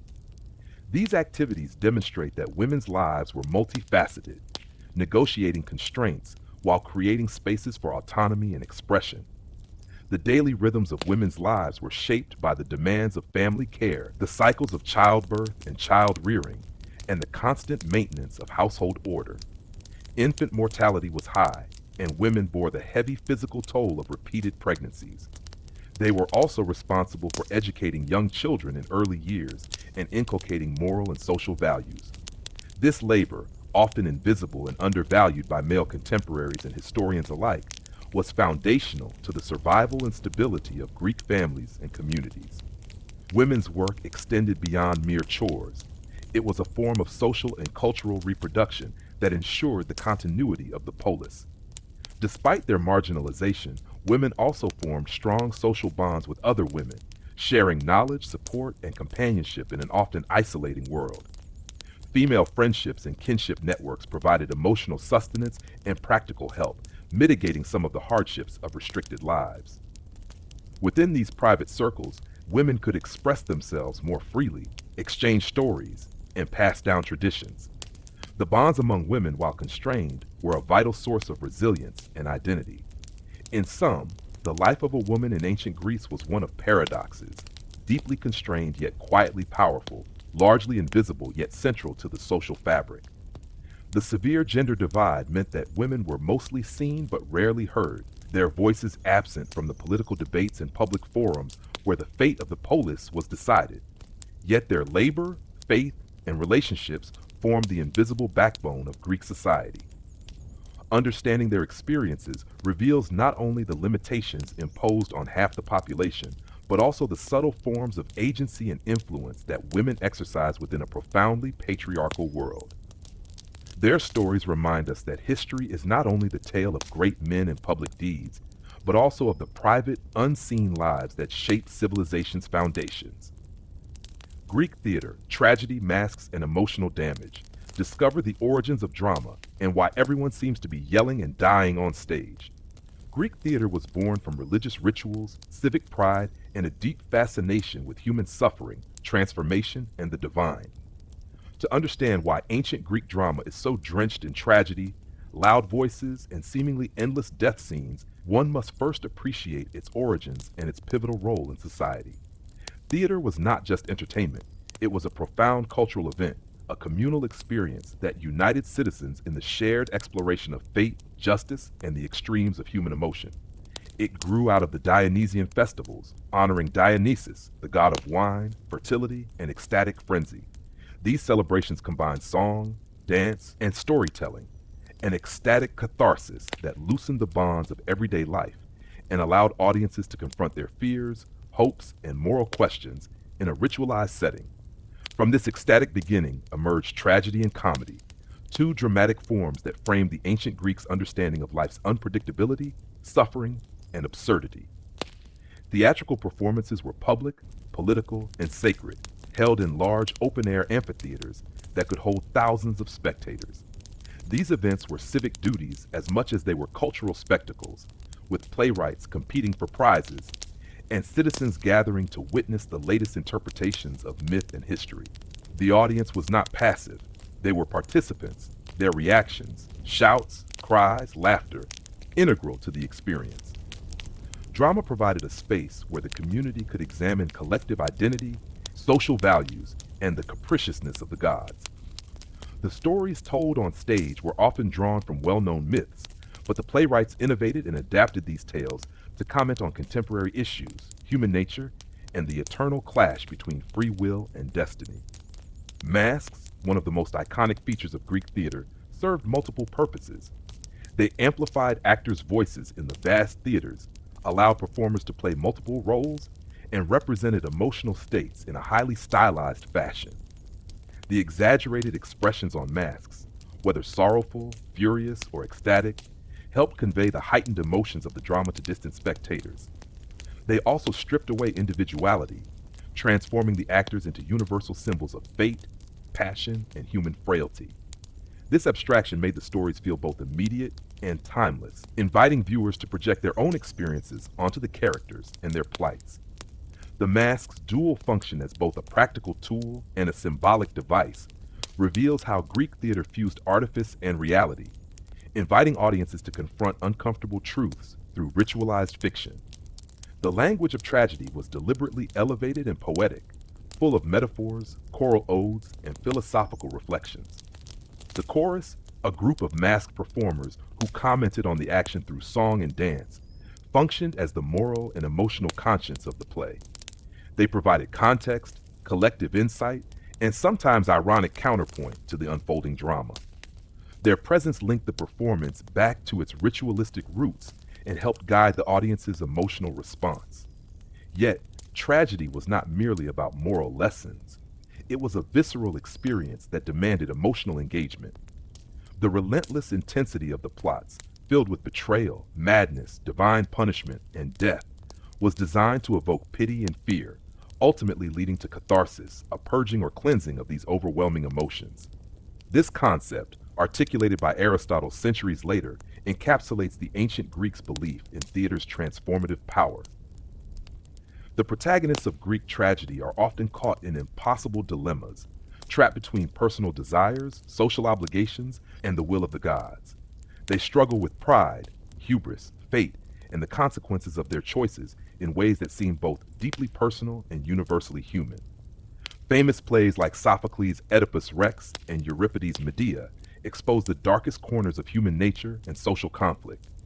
Oedipus's desperate quest to avoid his cursed destiny only leads him closer to destruction, while Medea's grief and rage unleash devastating revenge. These stories do not shy away from the brutality of life or the ambiguity of justice. Instead, they confront these themes head-on, forcing audiences to grapple with uncomfortable questions about responsibility, identity, and the gods' inscrutable designs. Comedy, the other major theatrical genre, offered relief and counterpoint to tragedy, but was no less intense in its own way.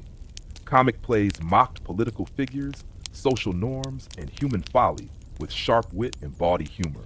Aristophanes, the most famous comic playwright, used humor to challenge authority and highlight the absurdities of Athenian life, often pushing the boundaries of acceptable speech and behavior. This laughter was not mere entertainment, it was a social pressure valve and a form of resistance. Together, tragedy and comedy provided a full spectrum of emotional and intellectual engagement, reflecting the complexity of Greek society and the human condition. The intense emotional experience of Greek theater, where actors shouted their lines to the back rows and characters frequently died on stage in graphic fashion, was part of its power. The physicality of the performances, the music, the poetry, and the masks combined to create an immersive environment. Deaths, often multiple and dramatic, underscored the precariousness of human life and the intervention of fate or divine will. Scenes of madness, despair, and violence were common and served to shock, provoke, and move the audience. Far from mere spectacle, these moments were meant to unsettle and awaken viewers to the fragility of existence and the consequences of moral failings. The loudness, the tears, the bloodshed, these were not gratuitous but essential elements of the ritual of theater, designed to strip away complacency and reveal the raw emotional core of life. Moreover, the communal nature of theater meant that these emotional journeys were shared experiences that reinforced social bonds and collective values. Sitting shoulder to shoulder in the amphitheater, Athenians were reminded of their shared humanity and the forces that shaped their lives, be they gods, fate, or political realities. Theater was a mirror reflecting society's virtues and vices, triumphs and tragedies, inviting self-reflection and sometimes societal change. The emotional damage wrought by tragedy was a deliberate technique to inspire empathy, humility, and moral contemplation. In conclusion, Greek theater's legacy of tragedy, masks, and intense emotional expression reveals a culture deeply invested in exploring the extremes of human experience. Its loud, often violent, and emotionally charged performances were more than art. They were sacred rituals and social commentaries that allowed the ancient Greeks to face their fears and hopes in a collective, transformative way. The why behind all the yelling and dying is rooted in a profound understanding of the cathartic power of drama. The belief that through watching and feeling the pain of others, individuals and communities could cleanse their souls and renew their spirits. This ancient tradition laid the foundation for Western theater and drama, its echoes still resonating in our stories, performances, and the very way we understand the human condition. School in ancient Greece, philosophy, geometry, and absolutely no recess. An immersive day in a Greek classroom, complete with difficult scrolls and cranky tutors. School in ancient Greece was nothing like the playground-filled, recess-enjoying experience modern children might hope for. Instead, it was a rigorous, demanding, and often exhausting process. One designed not just to teach facts, but to shape the very character, mind, and citizenship of young boys destined to become the future leaders, philosophers, and warriors of their polis. For most children, especially boys from wealthier families, schooling began early, often around the age of 7, and involved long hours under the watchful eye of tutors who were as strict as they were knowledgeable. Girls, by contrast, generally did not attend formal schools but were educated at home, focusing on domestic skills. But for boys, the school day was packed with lessons in philosophy, rhetoric, arithmetic, geometry, music, and physical training, and absolutely no recess to blow off steam or catch a breath. The day began early, usually at the tutor's home or a small schoolroom, where children gathered on stone benches or stools. Scrolls, those fragile rolls of papyrus or parchment inscribed with ink, were the primary text. Unlike our modern textbooks, these scrolls were precious and often copied by hand, making them rare and difficult to come by. Students were expected to memorize large portions of poetry, philosophy, or legal texts by heart. This memorization was the backbone of education, since books were scarce and oral tradition was highly valued. Tutors, often former soldiers or scholars themselves, demanded precision and repetition, drilling their pupils relentlessly.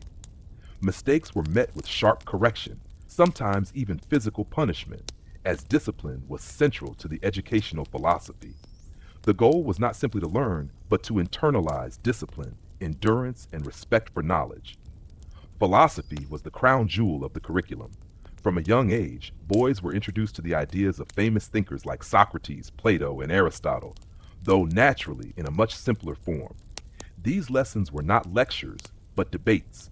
Tutors encouraged students to ask questions, challenge assumptions, and think critically. However, don't imagine easygoing discussions. Instead, expect a lot of stern tutelage. Pupils learn to construct arguments and defend them, preparing for the Athenian life of public speaking and political participation. The art of rhetoric, the ability to persuade and reason, was paramount. A boy who mastered it gained social prestige and power, but getting there was a brutal mental workout. Tutors would quiz students on ethical dilemmas, political theories, or mythical tales, forcing them to think on their feet. Failure to provide satisfying answers was met with frustration, and the weight of expectation hung heavy in the air. Geometry and arithmetic were equally unforgiving. Using simple tools like compasses and straightedges, students drew perfect shapes on wax tablets or stone slabs. Learning the properties of triangles, circles, and proportions was not just theoretical. It was practical knowledge tied to architecture, land measurement, and warfare strategy. Euclid's later works built upon this foundation. But even before him, geometry was considered a vital part of the educated man's toolkit. Arithmetic drills were merciless. Tutors expected flawless recitations of multiplication tables, addition, subtraction, and more complex problems. Mistakes were noted, repeated, and punished, sometimes with a ruler's sharp rap on knuckles or desks. There was no room for slacking. The intellectual rigor was paired with harsh discipline designed to toughen the mind as well as the body. Music education was not a simple pastime, but a crucial aspect of schooling, tied to ethics and civic virtue. Boys learned to play the lyre or aulos, an ancient wind instrument, and were taught songs that reinforced moral lessons or celebrated the gods and heroes of Greek myth. Music was believed to harmonize the soul and cultivate virtues like courage and moderation. Tutors demanded precise rhythm, pitch, and memorization of lyrics, and the slightest error was cause for reprimand.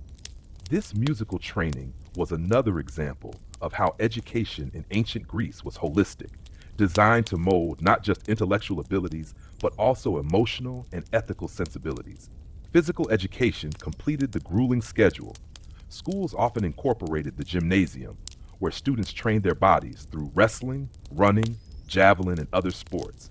Physical fitness was essential not only for personal health, but for preparing young men for military service, which was a key duty of citizenship. The rigorous physical training complemented the mental discipline, emphasizing self-control, strength, and endurance.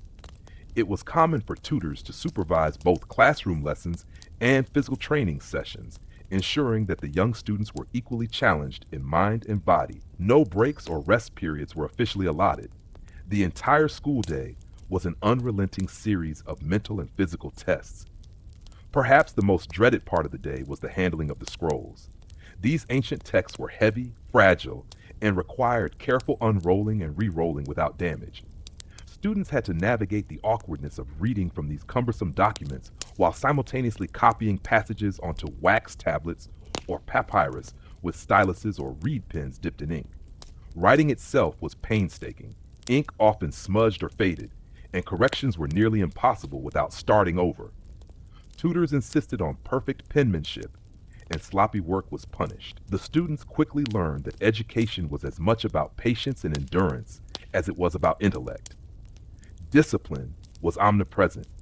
The tutor's authority was absolute, and corporal punishment was common. Striking with sticks or rods for inattentiveness or errors was routine, with the severity varying based on the tutor's temperament and the school's customs.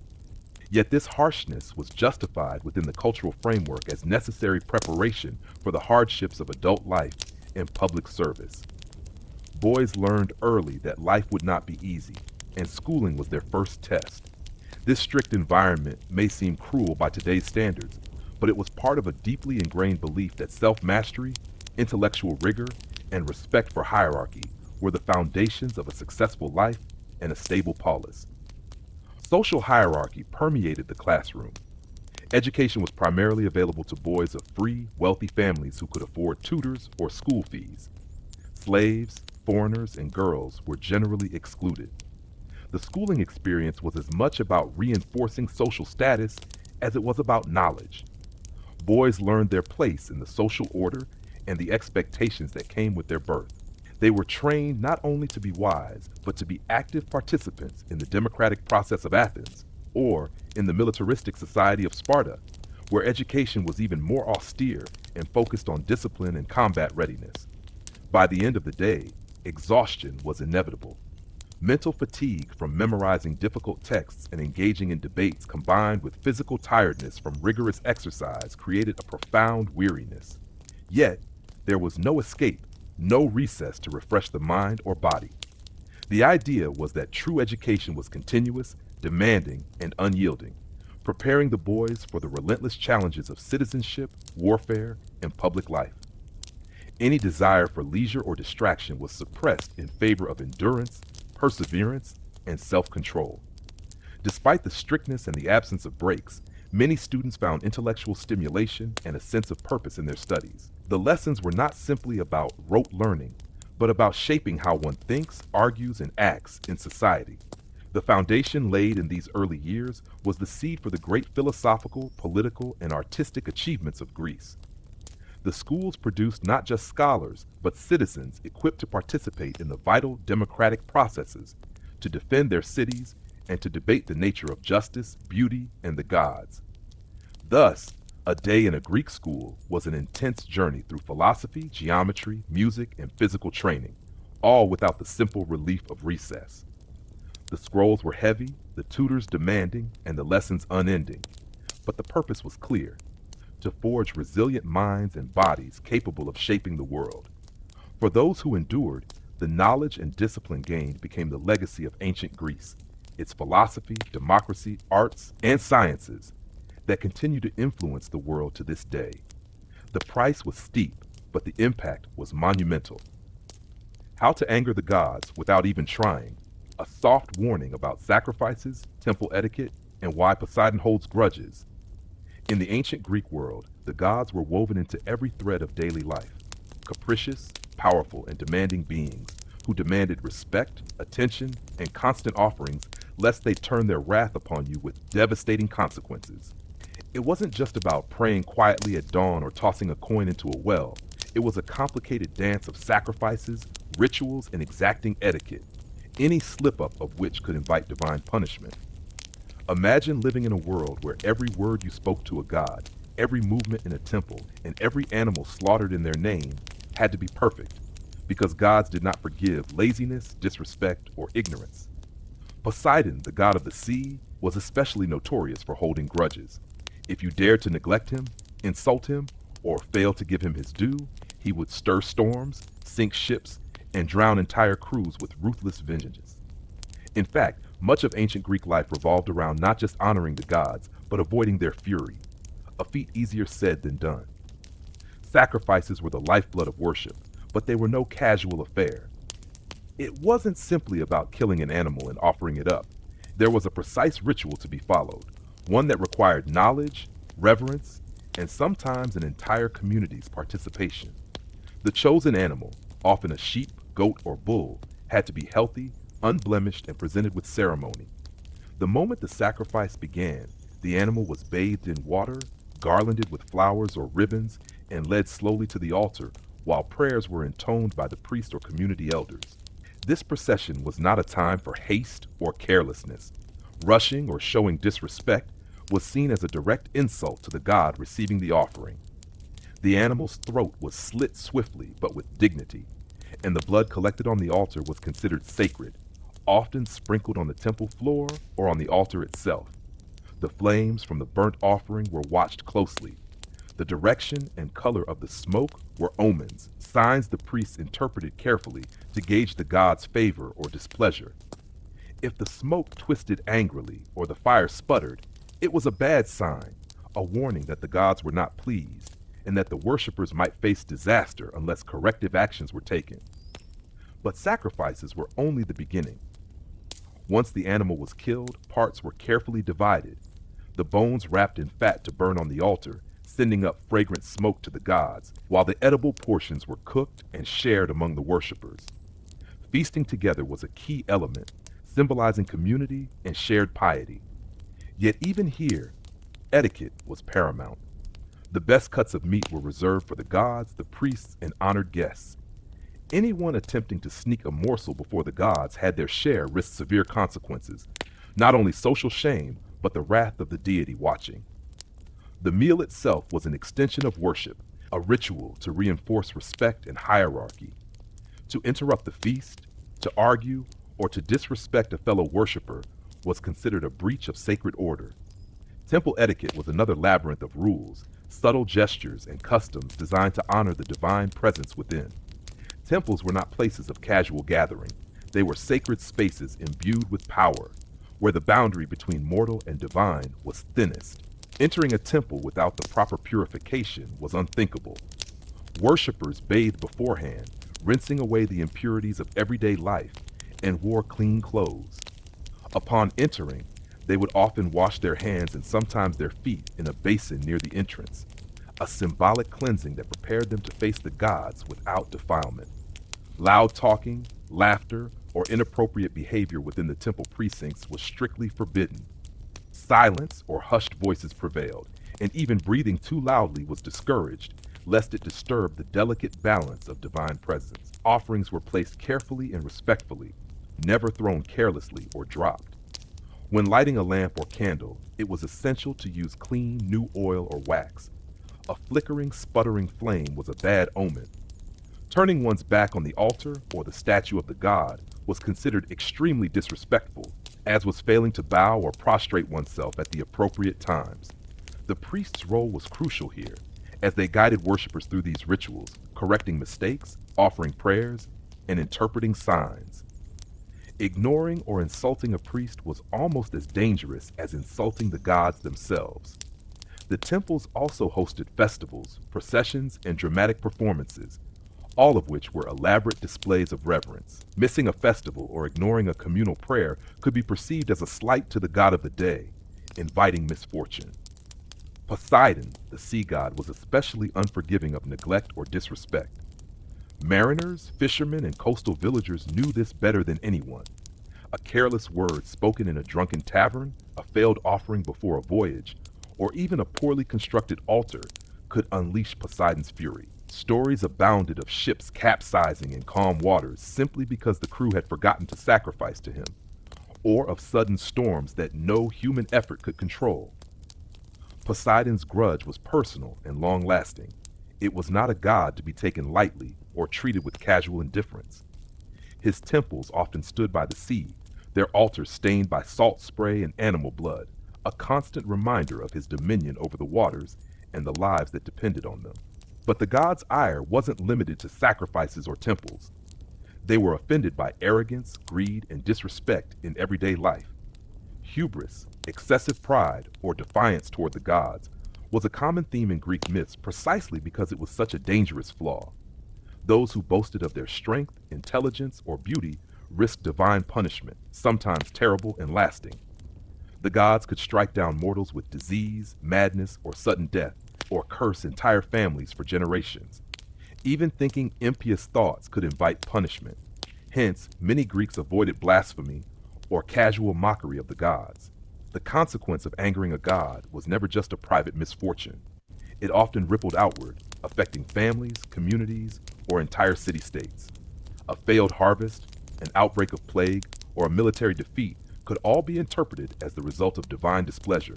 This collective guilt reinforced the importance of maintaining proper ritual behavior and public piety. It also created a social mechanism for explaining suffering and misfortune in a world that was otherwise harsh and unpredictable. Yet, despite these risks, Greeks did not worship their gods out of fear alone. The gods were also sources of protection, inspiration, and identity. Festivals, sacrifices, and temple visits were occasions for joy, social bonding, and celebration of shared values. Knowing how to honor the gods properly was a skill passed down through families and communities, a way to connect with a past and a divine order that gave meaning to life's challenges. But make no mistake, this connection required constant care, attentiveness, and respect. One wrong step, one forgotten prayer, one botched sacrifice, and the god's favor could vanish overnight, replaced by storms, curses, or worse. In the end, living under the watchful eyes of the Greek gods was a lesson in humility, reverence, and vigilance. The gods demanded your best, your respect, and your constant attention. They were unpredictable, often jealous, and always powerful. To anger them without even trying was easy, too easy in fact. And the consequences were never just mythical stories. They were a reality lived and feared by every ancient Greek who stepped into a temple, set sail on the sea, or dared to hope for a blessing from Olympus. Knowing this, the Greeks crafted their rituals, sacrifices, and temple etiquette with care, always aware that in the dance between mortal and divine, a single misstep could cost everything. Medicine and healing. Try not to get sick. A sleepy review of early Greek medicine, herbs, gods, and maybe a lizard tail.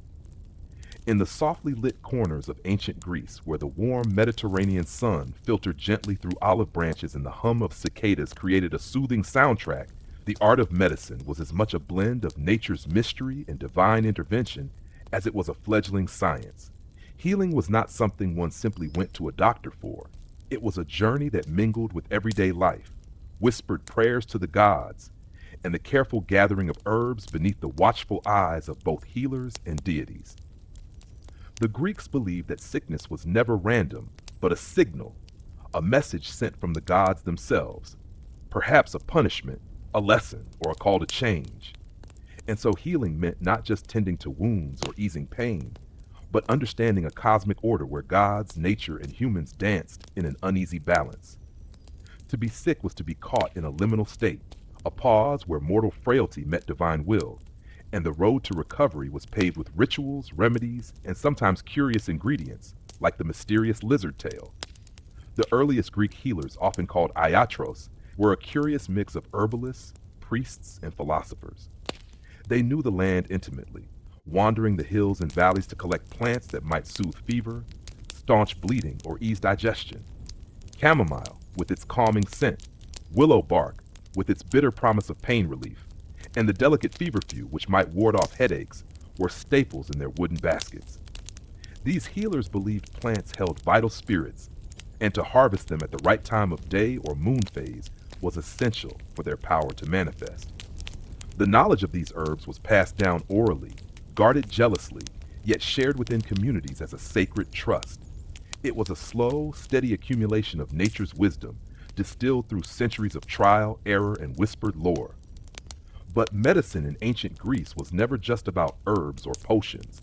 It was deeply entwined with the gods and divine forces, especially Asclepius, the god of healing. His temples, known as Asclepia, dotted the landscape like tranquil sanctuaries, offering hope to the desperate and weary. These temples were places of ritualized healing, where patients would come seeking cures, often sleeping in the abaton, a special dormitory where they hoped to receive healing dreams sent by Asclepius himself.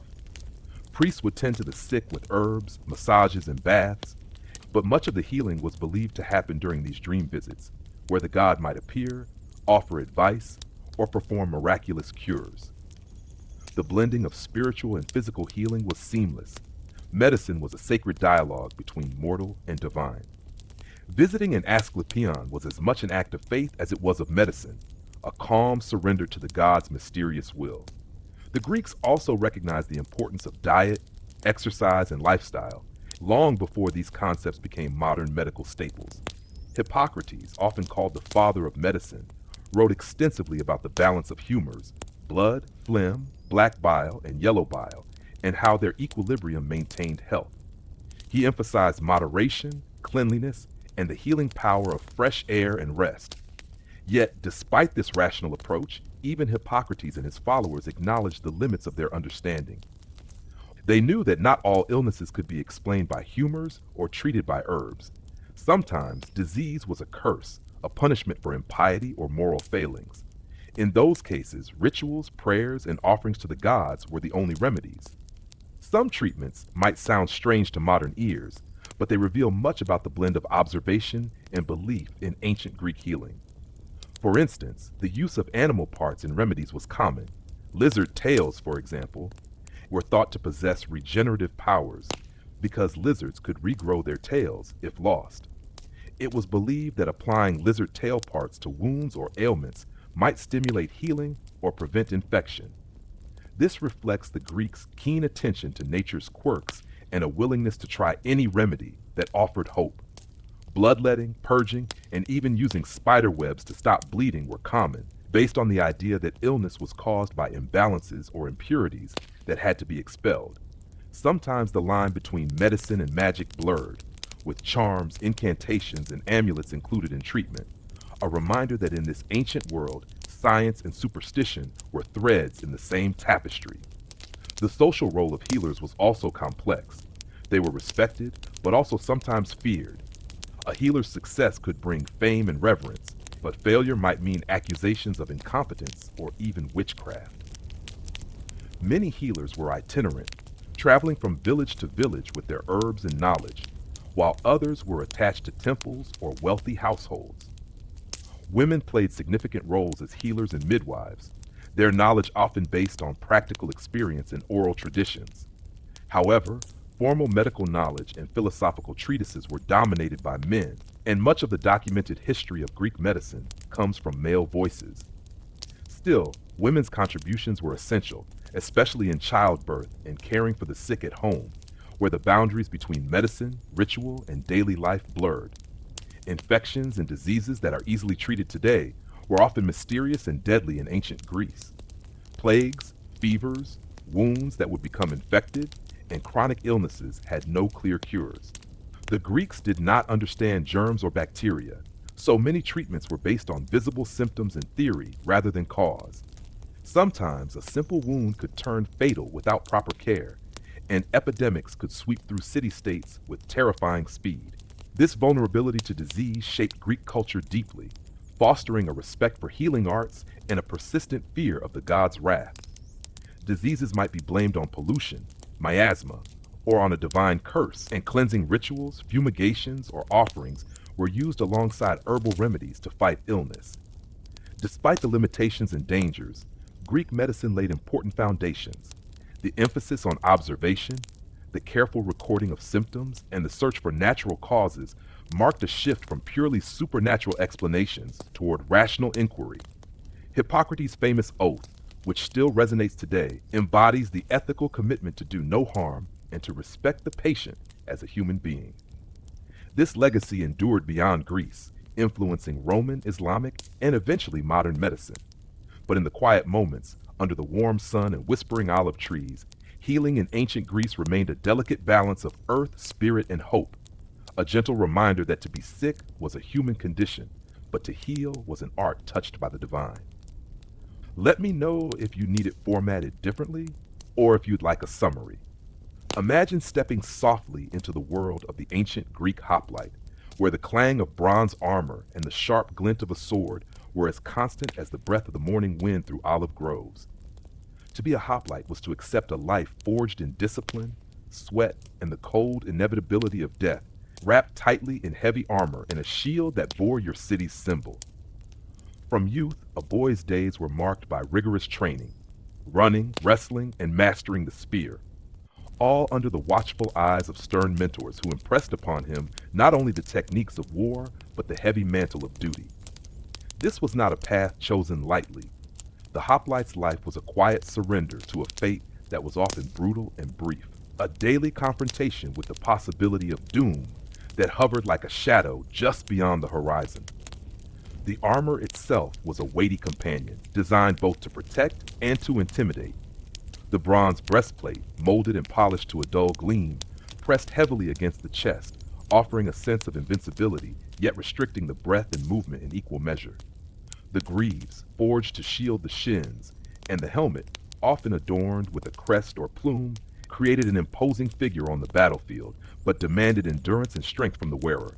Every piece was a constant reminder of the hoplite's role, to stand firm in the phalanx, shoulder to shoulder with comrades, as a living wall of bronze and resolve.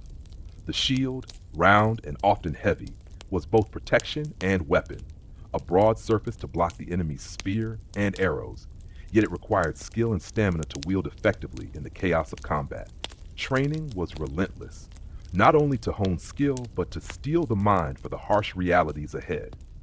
From dawn until dusk, the young warrior learned to march in formation, to trust the man on his left as fiercely as his own life, because in the tight phalanx, one's survival depended on the strength and discipline of the entire unit.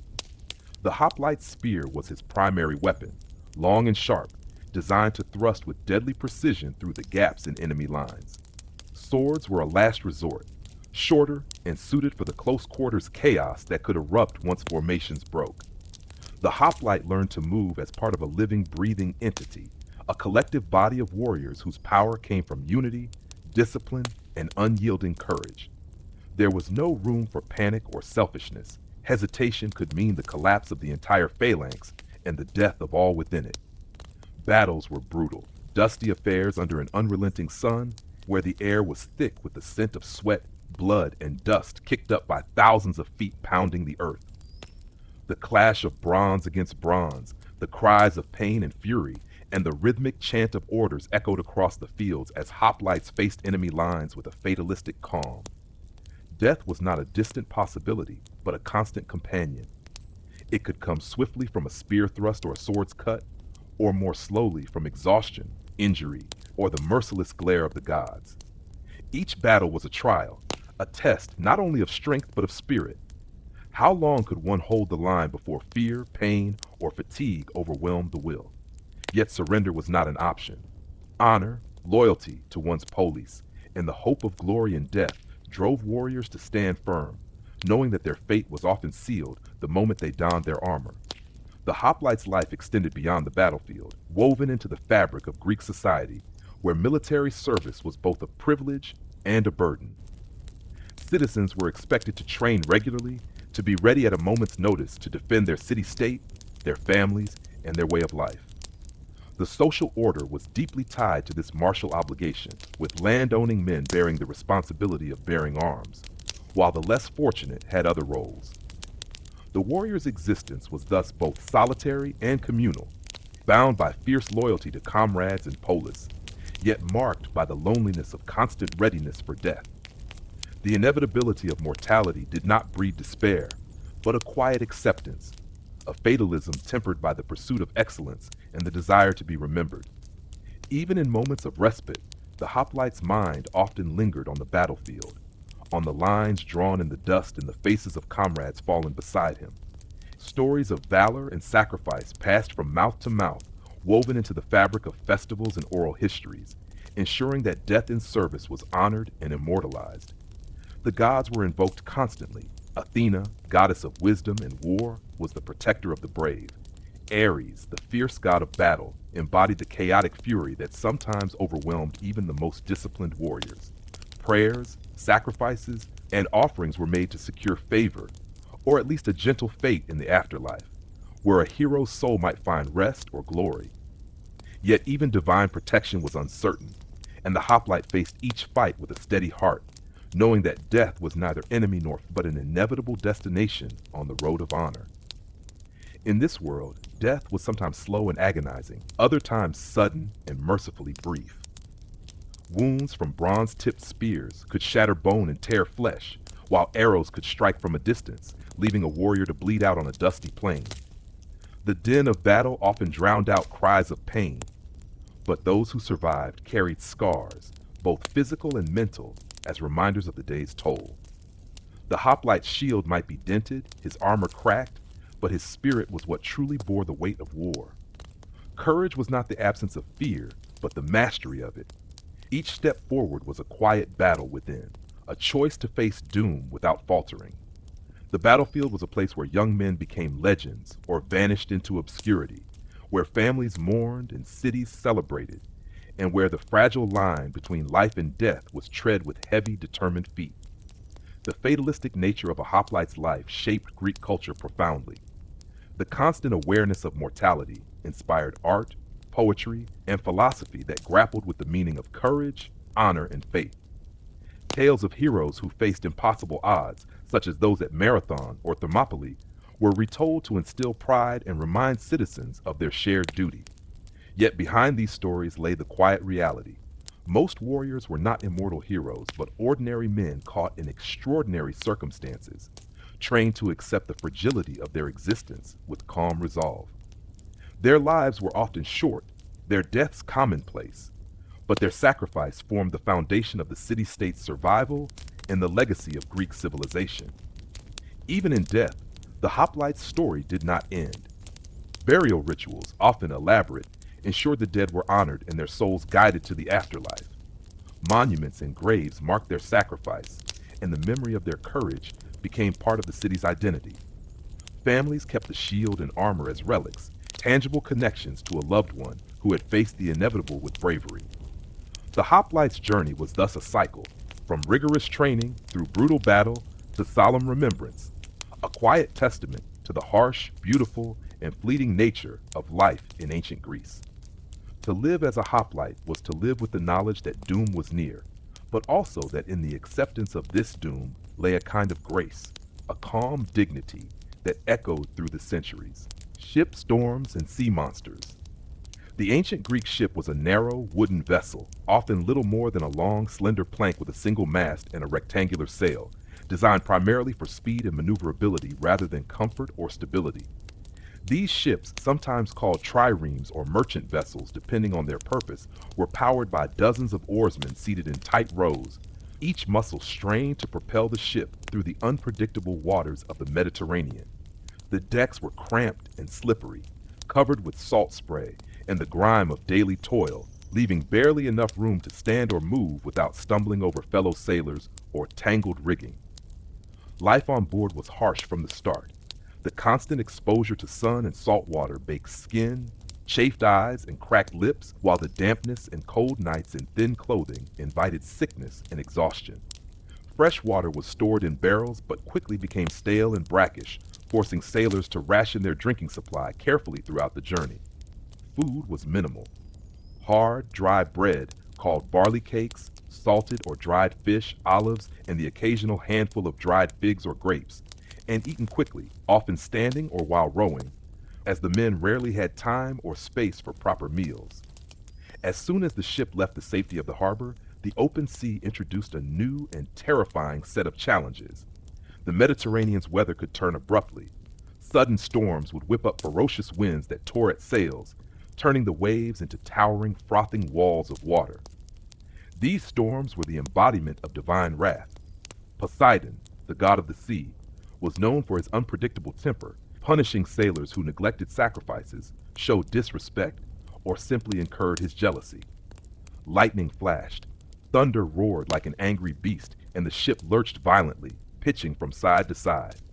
The rowers strained at their oars, faces pale with exhaustion and fear, trying to keep the vessel steady while waves crashed over the sides, drenching everyone and threatening to swamp the ship. The sound of creaking wood, snapping ropes, and sailors shouting commands mixed with the roaring sea in a chaotic cacophony. In these moments, the sea was no longer a road or a resource, but an enemy intent on destruction. Many ships were lost in storms, shattered on rocky coasts or dragged under by sudden plunges into the depths, their crews drowned or scattered. Even in calmer weather, the sea held its own terrors. Ancient Greek sailors told of monstrous creatures lurking beneath the waves, embodiments of the ocean's dangers and mysteries. The Scylla was a terrifying beast, said to have multiple snapping heads filled with razor-sharp teeth, perched on a rocky promontory, ready to seize any ship foolish enough to come near. Opposite her was Charybdis, a monstrous whirlpool that could suck entire ships down into the abyss with a sound like thunder and a terrifying vortex. These monsters, while mythological, represented real perils, hidden reefs, treacherous currents, and deadly tides that could destroy a ship just as surely. Sailors prayed to the gods for protection, offering sacrifices before departure and hoping to sail past these dangers unscathed. Alongside them were the sirens, whose hypnotic songs were said to lure sailors to their deaths on jagged rocks. Whether or not these creatures were real, the stories fueled dread and superstition, ensuring that every sailor treated the sea with caution and respect. The daily routine on board was grueling and monotonous. Men rowed in shifts, their backs bent, muscles burning, while others maintained the rigging or stood lookout for hazards like enemy ships, reefs, or approaching storms. The cramped quarters below deck were little better, often no more than a dark, suffocating space for storing cargo or offering a brief respite from the sun and wind. Privacy was non existent, and personal hygiene was minimal, contributing to illness and discomfort. Sleep came in short bursts, interrupted by the constant noise of the sea and ship, the cold, and the need to maintain watch. Seasickness afflicted many, causing nausea and weakness that only compounded the already harsh conditions. Sailors' clothes, made of wool or linen, were perpetually damp from sea spray or rain, chafing skin and fostering sores. Navigation was an art and a gamble. Without compasses or detailed maps, sailors relied on the stars, the position of the sun, and landmarks along coastlines. Experienced captains learned to read subtle signs in the wind and waves, the behavior of birds and sea creatures, and the color of the water to gauge proximity to land or hidden dangers. Even so, many ships lost their way or ran aground on unseen reefs, victims of imperfect knowledge and the sea's fickleness. The unpredictability of the sea was not just a physical hazard, but a spiritual and psychological weight, leading to widespread superstition. Omens were carefully watched, bird flights, the appearance of dolphins, changes in the weather, and breaking religious taboos or neglecting sacrifices was believed to bring disaster. The crew often carried charms or tokens, hoping to placate the gods and avert their wrath. Trade and warfare voyages alike were deeply entwined with these risks.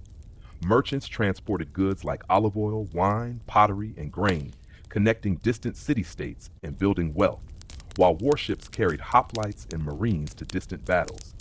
Both merchant and military sailors understood the dangers, but were driven by necessity or ambition.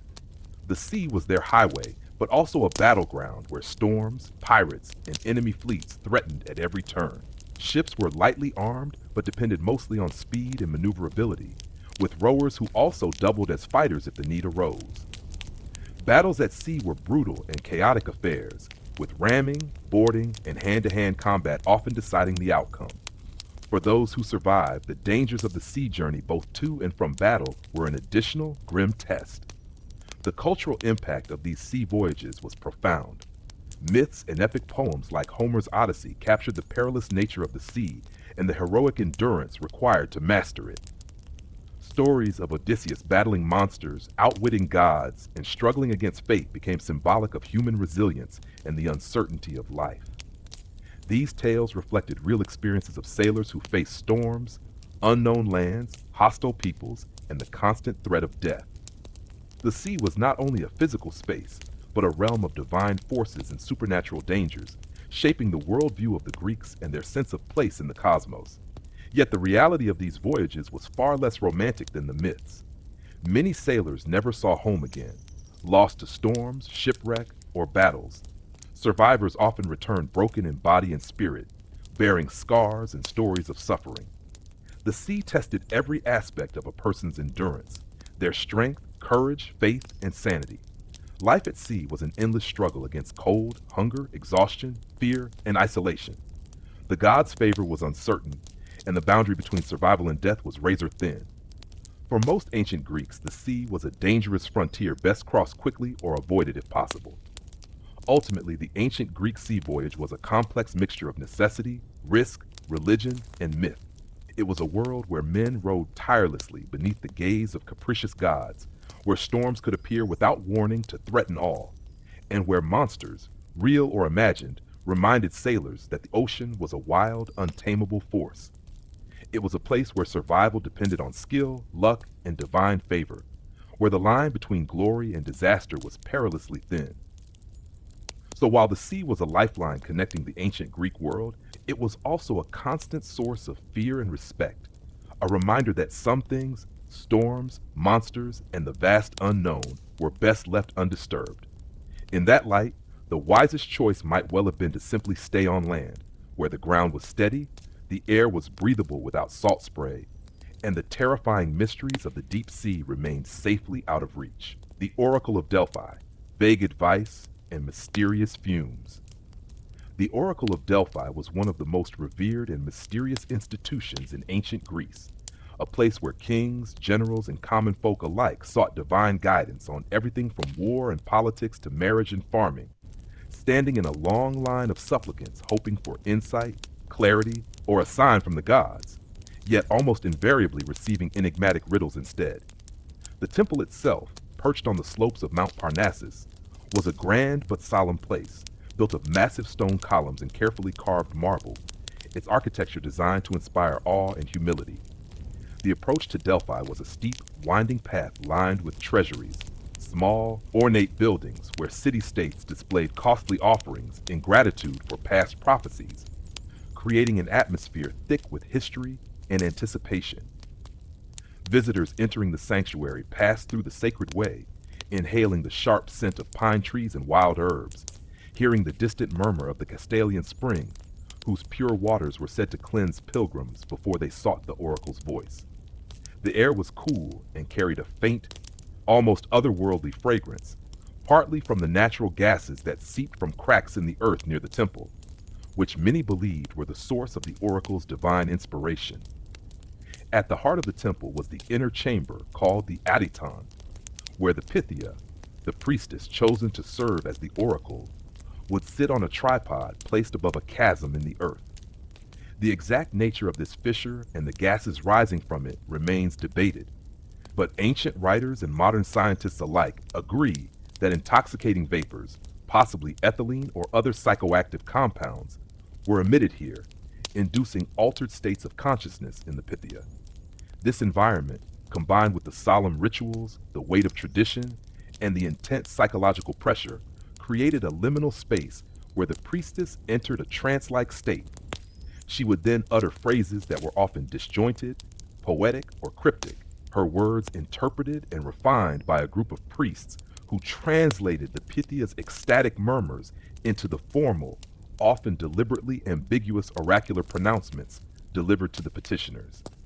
The ceremony was elaborate, beginning with purification rites involving water from the sacred spring, the burning of bay leaves, and prayers to Apollo, the god of prophecy, who was believed to possess the Pythia during these moments. The priests ensured that only properly prepared and sanctioned visitors could pose their questions, as disrespect or frivolity was thought to provoke Apollo's wrath, rendering the oracle silent or delivering misleading messages.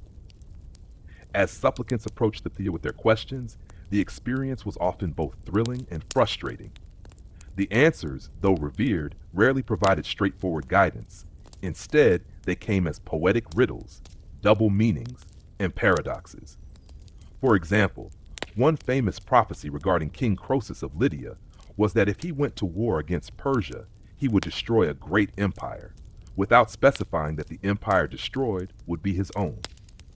This ambiguity was not accidental, but a hallmark of the oracle's reputation. It preserved the sanctity of the divine message while also allowing the priests a degree of control over interpretation, political maneuvering, and even the funding that flowed into the sanctuary from grateful city-states. Petitioners often left more confused than enlightened, forced to puzzle over the oracle's words, consulting with advisors, philosophers, oracles, and even poets to discern possible meanings. The language of the oracle was deliberately archaic and symbolic, full of metaphorical imagery, references to myth, and poetic devices that required education and cultural context to unpack. This complexity made Oracle of Delphi a uniquely powerful institution.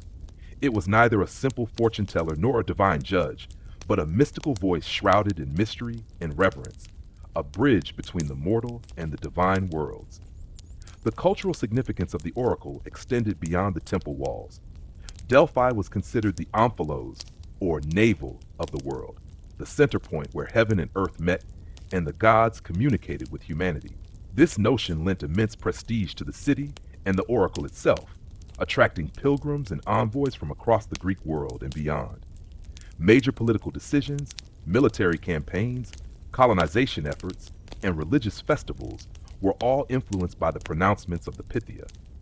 For instance, before the famous Battle of Salamis, the Athenians sought the oracle's counsel, receiving advice that was interpreted as a divine endorsement of their strategy, bolstering morale and conviction. The Delphic oracle thus played a crucial role in shaping the history and mythology of ancient Greece, its voice woven into the fabric of Greek identity and governance. Despite its fame, the oracle was also subject to criticism and skepticism even in antiquity. Some philosophers dismissed the ambiguous pronouncements as meaningless, while others suspected the priests manipulated prophecies for political gain.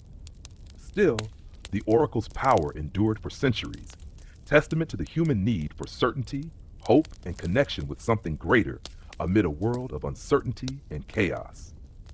The rituals surrounding the oracle were as much about spectacle and social order as they were about prophecy itself. Pilgrims brought lavish gifts, gold, silver, precious statues, intricate votive offerings, displayed proudly in the treasuries lining the sacred way, symbolizing both gratitude and the exchange of wealth for divine favor. The process of consulting the oracle was regulated by complex protocols. Supplicants had to present their question in a specific manner, often framed in a yes or no format, and wait patiently for their turn, sometimes for days or weeks if the temple was crowded. The priests acted as gatekeepers, ensuring decorum and filtering the inquiries, aware that the oracle's reputation was fragile and dependent on maintaining an aura of sanctity. The Pythia herself was chosen from local women, often elderly and with strong ties to the community, trained to endure the mental and physical strain of her role, including periods of isolation and strict rituals to maintain purity and focus. The actual moment of prophecy was both intense and enigmatic. The Pythia's trance induced by the fumes led to a speech that was often repetitive, fragmented, and ecstatic, sounding more like a chant or poem than a clear answer. This required careful interpretation by the priests, who might rephrase or elaborate to produce a message palatable to the petitioner and aligned with the interests of the temple. In the background of all this was the presence of Apollo, whose mythology and divine authority underpinned the oracle's legitimacy. The god was believed to speak directly through the Pythia, embodying wisdom, healing, and prophecy. Legends told how Apollo slew the monstrous python that once guarded the site, establishing the temple and the prophetic tradition.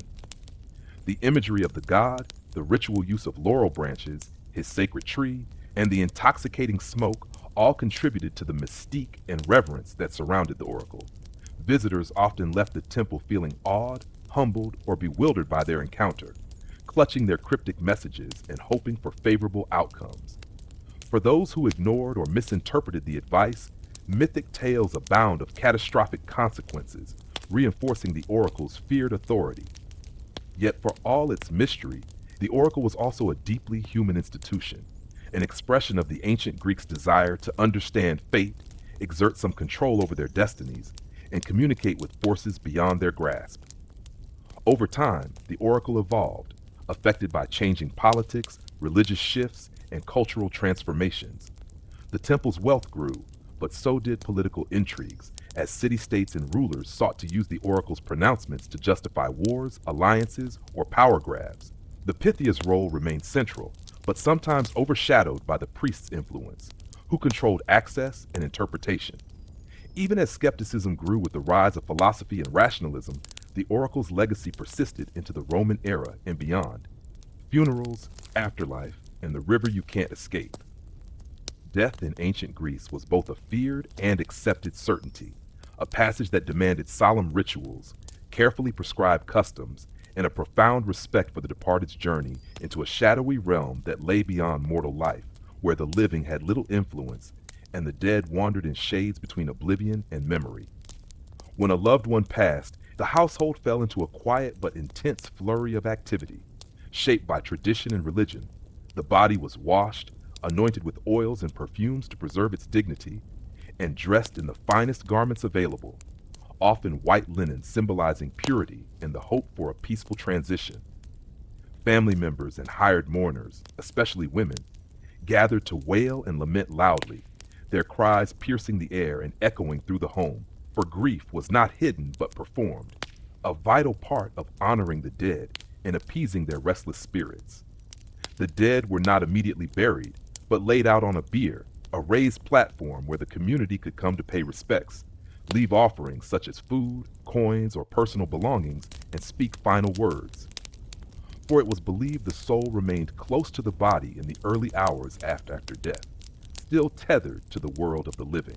This period was a liminal space, a fragile boundary in which the fate of the soul was delicately negotiated, and the living were charged with ensuring the deceased received proper rites lest they become restless ghosts.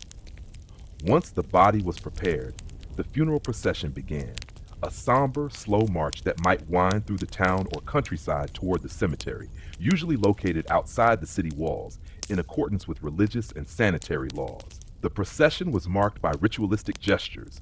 Family members carried torches, chanted hymns or lamentations, and placed garlands of flowers on the corpse. The grief of the living was as much for themselves as for the dead, a communal catharsis that reaffirmed social bonds and confronted the universal reality of mortality. In many cases, the corpse was cremated on a funeral pyre, a practice that symbolized the soul's release from the physical body, while others were buried in carefully dug graves, sometimes accompanied by grave goods intended to assist the deceased in the afterlife, a practice reflecting the belief that the soul might need sustenance or protection on its journey. Coins, particularly obols, were placed in the mouth or on the eyes of the dead, a payment to Charon, the stern ferryman who guarded the river Styx or Acheron, the watery boundary between the living world and Hades, the underworld. Without this coin, the soul was doomed to wander the banks eternally, unable to cross into the shadow realm, trapped in a limbo between worlds. This grim but poetic image of the underworld journey underpinned much of the Greek conception of death, a crossing from the tangible and known into darkness, silence, and uncertainty. The afterlife itself was not a place of joy or eternal reward for most Greeks, but a bleak, shadowy existence in the realm of Hades, ruled by the god of the dead, a stern but just overseer who presided over all souls regardless of their moral lives. The underworld was imagined as a dim, fog-bound kingdom where souls lived on as insubstantial shades, mere echoes of their former selves, deprived of color, vitality, and the warmth of the sun. Some regions within Hades, such as the Elysian Fields, offered a rare reprieve, a peaceful meadow for heroes and the virtuous to enjoy a blissful afterlife. But these exceptions were few and far between, reserved for those specially favored by the gods or blessed with extraordinary deeds. For the majority, death meant slipping into a muted existence of shadows wandering endlessly, a fate underscored by the somber rituals and grave markers that reminded the living of the thin veil between life and death. The Greek vision did not offer easy consolation, but confronted the finality of mortality with stark realism. The body was a vessel, the soul a transient spark, and death the inevitable conclusion to which all must submit. The mythology and stories of the underworld shaped Greek cultural attitudes toward death and burial, with figures such as Hades, Persephone, Charon, and the judges of the dead, Minos, Rhadamanthus, and Aeacus, embodying the complex moral and spiritual dimensions of the afterlife. These deities and spirits represented order and justice beyond life, where souls were sorted, judged, and assigned their place for eternity. Tales of Orpheus descending to retrieve Eurydice, or Heracles' journey to capture Cerberus, the three-headed dog guarding the gates, filled the cultural imagination with haunting images of crossing between worlds, the peril of venturing too far, and the irrevocability of death. The Greeks also believed in various forms of ghosts, or phantoms, that could linger if funerary rites were neglected, causing disturbances or misfortune among the living. This belief underscored the social imperative of proper burial rituals and the care of memory, as the dead required respect and remembrance to maintain peace on both sides of the divide. Funerary monuments and tombstones served as lasting markers, not only of identity, but of social status, family lineage, and the community's ongoing relationship with those who had passed. The river that souls had to cross, whether Styx, Acheron, or another name depending on the source, was central to the Greek metaphor for death as a journey. The image of Charon's ferry was both chilling and poetic, a small boat silently waiting at the edge of the dark waters, ferrying souls to their shadowy home, accepting only those who had been properly paid for with coins placed by loved ones. Without the fare, the soul was condemned to roam the riverbanks, neither alive nor fully dead, an eternal wanderer caught between worlds. This symbol captured the Greek tension between the tangible world and the unknowable afterlife, the fear of being lost, forgotten, or trapped beyond help. It was also a reminder of death's power to sever ties, to isolate individuals from their community, and to reduce vibrant life to silence and absence. The notion of crossing the river emphasized that death was not a destination but a threshold, an irrevocable passage that demanded ritual and respect to be navigated safely. Despite this grim outlook, funerary customs in ancient Greece were deeply communal and meaningful, designed to provide structure and solace for the living while ensuring the proper transition of the dead. The funeral feast, held after burial, brought the community together to share food, stories, and memories, reinforcing bonds and affirming the continuity of life through generations. The Greeks believed that by honoring the dead with proper rites, the soul could find rest and the living could maintain harmony with the divine and natural order. Festivals such as the Anthesteria, which celebrated the dead and the spirits of the departed, showed how death was woven into the cyclical rhythms of life and religion. Tombs were places of remembrance, but also of ongoing interaction, where descendants made offerings and sought blessings, a testament to the enduring presence of the dead within the fabric of daily existence. This delicate balance between reverence, fear, and acceptance shaped much of Greek life and thought, reflecting a worldview where mortality was an ever-present reality, the underworld a vast unknown, and memory the fragile bridge connecting the two. Thus, death in ancient Greece was never merely an ending, but a complex transition suffused with ritual, myth, and communal meaning, a descent into a dark river that no soul could escape, carrying with it fears, hopes, and the profound human need to honor what lies beyond. From the tender care of the body to the haunting journey across the river, from the mournful cries of the living to the cold shadows of Hades, the Greek understanding of death was a richly woven tapestry of loss, remembrance, and the eternal mystery of what waits on the other side. Reflections under the stars, final thoughts before the gods wake again. As twilight fades and the stars begin to twinkle faintly above the olive groves and marble temples of ancient Greece, the air settles into a gentle hush, inviting the mind to wander slowly through the echoes of a world both distant and ever present. A world where gods strode among mortals, where heroes carved their legacies in dust and blood, and where every breath of wind seemed to carry whispered tales of myth and madness intertwined. Here, beneath the vast dome of the night sky, one might pause and reflect on the strange, brilliant tapestry that was Greek life, a mosaic of towering intellect and wild passion, serene beauty and terrifying chaos, all woven seamlessly into a culture that shaped not only an era, but the very foundations of Western thought. Imagine the quiet fields where philosophers debated the nature of being, their words drifting softly like a hymn, while somewhere distant, the echo of a tragic chorus mourned the frailty of human existence. It is a world that enchants and unsettles in equal measure, a realm where the divine and the mortal dance endlessly, each step marking the boundary between the known and the mysterious unknown. This is a place where gods with human flaws wielded cosmic power, where Zeus thundered from Mount Olympus with a voice that could shatter mountains, yet loved and lied and raged as any mortal might. Athena, wise and fierce, embodied the clash between reason and war. Apollo's golden lyre sung of light and prophecy, even as shadows gathered beneath his feet. The stories we carry from this land are not gentle bedtime tales, but profound lessons wrapped in riddles, tales of hubris and punishment, love and betrayal, fate and free will, all inviting us to peer deeply into the human soul and the forces that shape it. Medusa's gaze petrified, but her story revealed the cruel twists of injustice. Icarus soared too close to the sun, his fall a timeless warning of ambition unrestrained. Oedipus, trapped in a labyrinth of fate, reminded all that knowledge and ignorance walk hand in hand, often to tragic ends. These myths, often harsh and raw, endure because they speak to the eternal struggles within us, the dance between light and shadow that marks every life.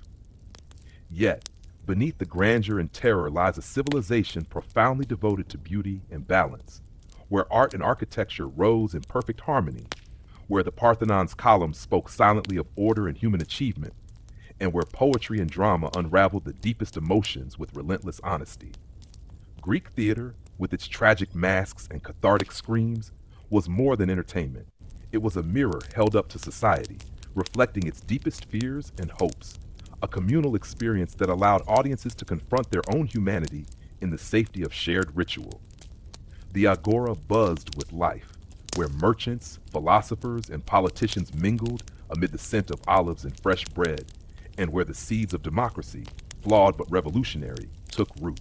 Life was hard and often cruel, marked by wars and struggles for power, by the rigid hierarchies that excluded many and privileged few.